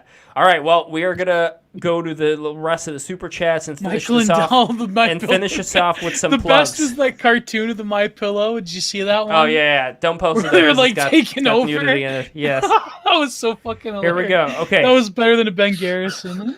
All right, here we go. I want to get Ben Garrison on too. I want to get Ben Garrison and Barry Weiss on the same stream. That would be disaster. Or Dan Crenshaw. Yeah, sure. I mean, Dan yeah, why not? It would be great to talk with Dan Crenshaw about Metal Gear Solid, I think. What? Oh yeah. What? Can we get him to jump out of a box? He's like the big boss of conservatism. He's like he's got the eye patch. Thing. Yeah. You know, it's playing to the crowd. Okay. He commando crawls to his All right, Croin Kicks, $5. Yeah, good point, man. Both sides, but yeah, also both sides. What it's really about is both sides and both sides. He totally trolled this. Not this wrong. stream. Jay Morgan, 5 smackaroos. Can you play around and around, please? Oh, Wait, by the way, dude, I'm totally serious. You know what I want to do? I want to get the other I want to get the other, not Justin Murphy, because that failed. I want to get the other Jack Murphy on the stream, like the veteran. Wait, what failed with Justin Murphy? No, I wanted to do a stream where I brought two people named Justin Murphy on, like our Justin Murphy and then like the Justin Murphy who's like in the teaching industry. And that teaching Justin Murphy wanted no business here because he's like an SJW. But anyway, what I want to do though is I want to get on the other Jack Murphy. I'm totally serious because he's like a war veteran and stuff. He's probably got some interesting stories to tell. And he's actually like, that's his actual name. His actual name is Jack Murphy. So I should contact clean him. up his SEO. So. Oh man, I wasn't expecting that one probably. Okay, so blank $5. Please play Round and Round from the hit 2010 album Before Today by Ariel Pink's Haunted Graffiti. Thank you. Oh, that's a great album actually. It is. Next we have True Story, 29 rubles, which is how much in dollars? Let's see, I'm just curious. 0.38 United States dollars. Still appreciated. Some high rollers from Russia. True story, bro. True Story donated, 449 rubles. That sounds like a lot. Let's see, that's 5.89 US dollars. Still appreciated, thank you. Croin kicks $5. I think the real problem is both. I think the real problem is on both sides not sneaking enough to BTR. That is absolutely true. Another True Story, 29 rubles, and then finally Alex Redmond, 9.99 Don't even read euros. this one. Hold on. A quarter of German pensioners live in poverty, and energy prices are skyrocketing at the moment. Fake How news. is shutting down nuclear energy there a good thing? Samuel, Paul, where do you stand on the nuclear question? It's not a good thing. I think, I'm a theoretical Merkelite, but in practice, I think she was a total disaster. Just for both the overshooting of refugees and the nuclear thing, it's just like, come on, no point. Coal turns out to be way worse than anyone realized. I'm against nuclear because if you look at like the South African Congress, like the quality of discussion and the quality of people there, I think that's where we're headed for like world governments and quality people. And I don't know if those people should have access to like functioning nuclear power plants. You know what I mean? And countries now are starting to double down. Like France has just recommitted. There's been a bunch of pro-nuclear news lately. So Germany was sort of riding the last wave. I've been to Germany a couple times, and every time I'm there, I always saw like anti-nuclear activists, and I was like, I didn't quite understand why. It seems. Well, I'm against nuclear because it's literally demonic. It's demon energy. It's the uncreated light. Listen, it's not good. Okay, anything that could do that to your DNA is got to be demonic. So listen. All those pensioners and the energy prices. Is that really a price to pay if we're saving people's souls? You have to crack a few eggs and make it. In most religions, the sun is like the representation of God, and the sun is just a giant nuclear volcano. Yeah, that's why fake. But that's why you have to be moon-filled. But that is endowed by our creator, unlike nuclear, which is trying to rival the power and majesty we're in the lunar of our age creator. Now. It's time for the second half of the. Plus, I mean, the more practical problems. I don't know. Nuclear terrifies me. That's I don't know, bro. I'm on the 8th turning. You guys are. Oh, here we go. Lev, what do you think of nuclear? I know what you're going to say about nuclear power.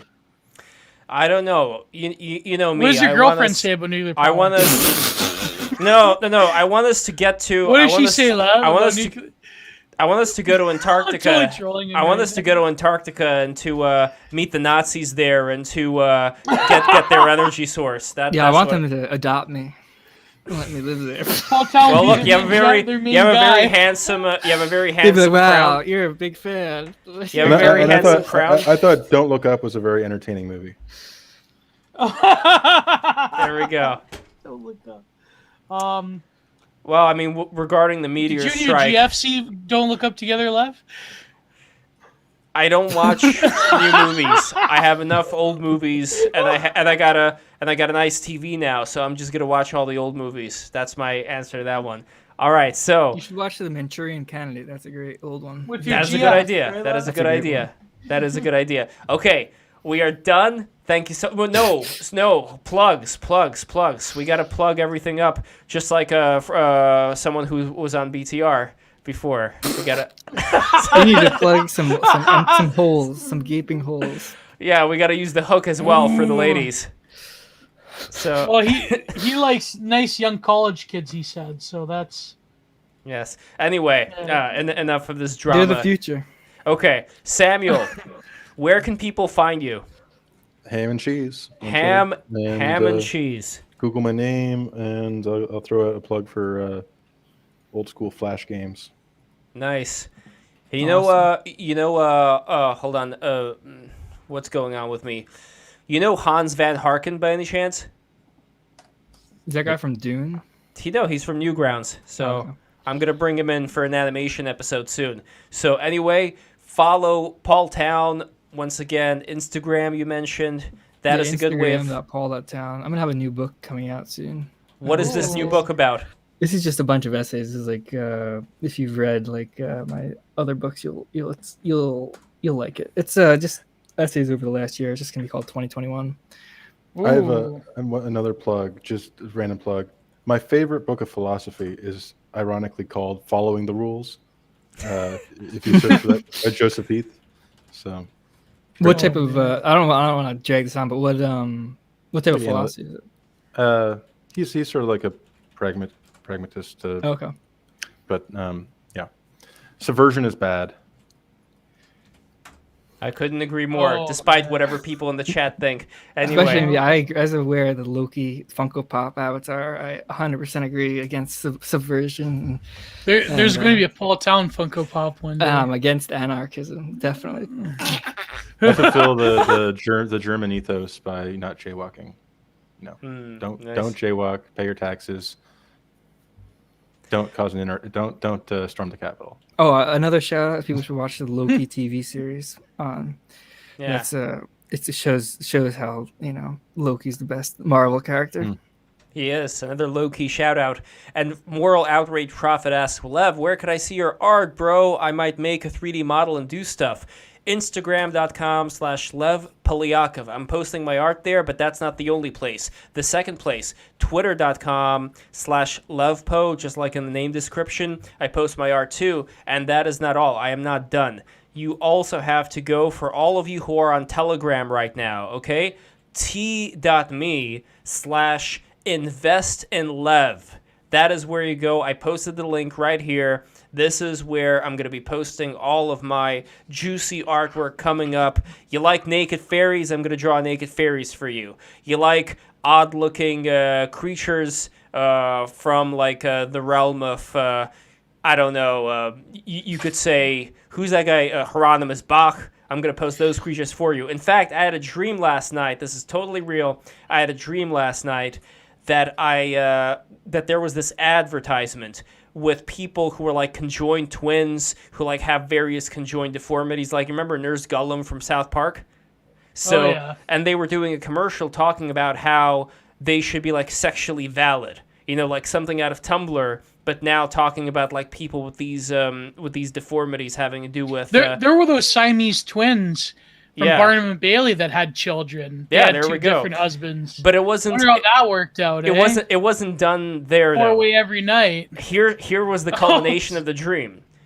After those particular individuals spoke, there were half fish, half people, like human fish hybrids, who were saying the exact same thing. They were like had these fish heads, and they looked very creepy. Like these were like these engineered creatures who were like fish-like, but also human. It's so weird. It's so weird, dude. It's like I can't even describe. They were like horrors. They were like these H.P. Lovecraft, shout out to Zero HP. They were like these H.P. Lovecraft horror creatures who just like had these mouths you know, like human mouths, but they like had these like one had this giant face, like a whale face.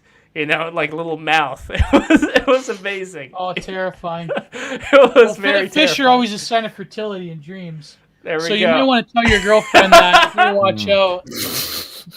You better watch out. You better not cry. You better watch out. I'm telling you why. 'Cause Oh, Giant Geo's coming. So you better bring a towel. Anyway, we are at the end of the we are at the end of the God, it's stream. terrible. What is going on with Oh. this? Thank you guys so much for watching. Paul Town, Samuel, Giant Geo, twitter.com/Giant Geo. Follow Look at my Geo. link tree, all my links. That's Oh, right. tomorrow I have a shout out. Tomorrow I'm going to be on Prudentialist channel. Shout out to With another Prudentialist. friend of ours, and we're going to be talking. We're going to be the best total breakdown film review of Ben-Hur for the Oh, that's a great movie. out of the holiday season. It's going to be amazing. I just rewatched it during New Year's, and we're going to go through the whole film. It's going to be great. And I have a lot of stuff coming up on my YouTube channel. A lot of I'm going to start writing for Substack. I have this article I'm writing for my good friend Billy Pratt. He's publishing a book of different essays by different people, kind of like what Bill Marchant did with Ending Bigly, but like it's more going to be about pop culture. So of course I have to write an article about pro wrestling. It's going to be about the heel and the impossibility of the heel. So it's gonna. I don't know when it's coming out. Like the deadline's January, like late January. So it might come out a few months from now. So we'll see. Lastly, shout out to Ben-Hur from Tim and Eric. Awesome show, great job. Oh, is one of my- and shout out to Oscar Toe, winner of the chat. Yeah. Shout out to Oscar Toe. Oh yeah, shout out to Oscar. He deserves And next it. week we have a very important stream. Oh yes, Mike Cernovich is coming on. Mike Cernovich is coming on. Can I come back? Hell yeah, towards the end, I guess. Sure, Sticks, well, Sex, why and not? Yeah. Hammer. Is he Sticks, going with Sex, and sticks? Is Hammer? he talking with sticks? Well, he's talking about sticks and weeds and various plant medicines Ayahuasca that you and can stuff. use. It's going to be that plant medicine, ayahuasca, DMT. Although I want to, as always, shift the conversation and talk about the astral realm and how we got to go into the astral realm and bring it here, right? We got to do the dimensional merge. We got to do the Christian dimensional merge, people. Anyway, thank you so much for That's why they watching. love Read geometric unity. They I- lock Christian up to keep him from That's doing the yeah, to dimensional keep him one. from the truth. That's Yeah. why Exactly. they have to persecute him. Yeah, well, now how do you say it? He's not locked in with them. They're locked in with or her. They're locked in with Yeah. us. Anyway. There you go. All right, guys. Thank you so much for watching. Subscribe, Thank you for subscribe, having keep me on. subscribing. Mwah! God Good night, bless. everybody.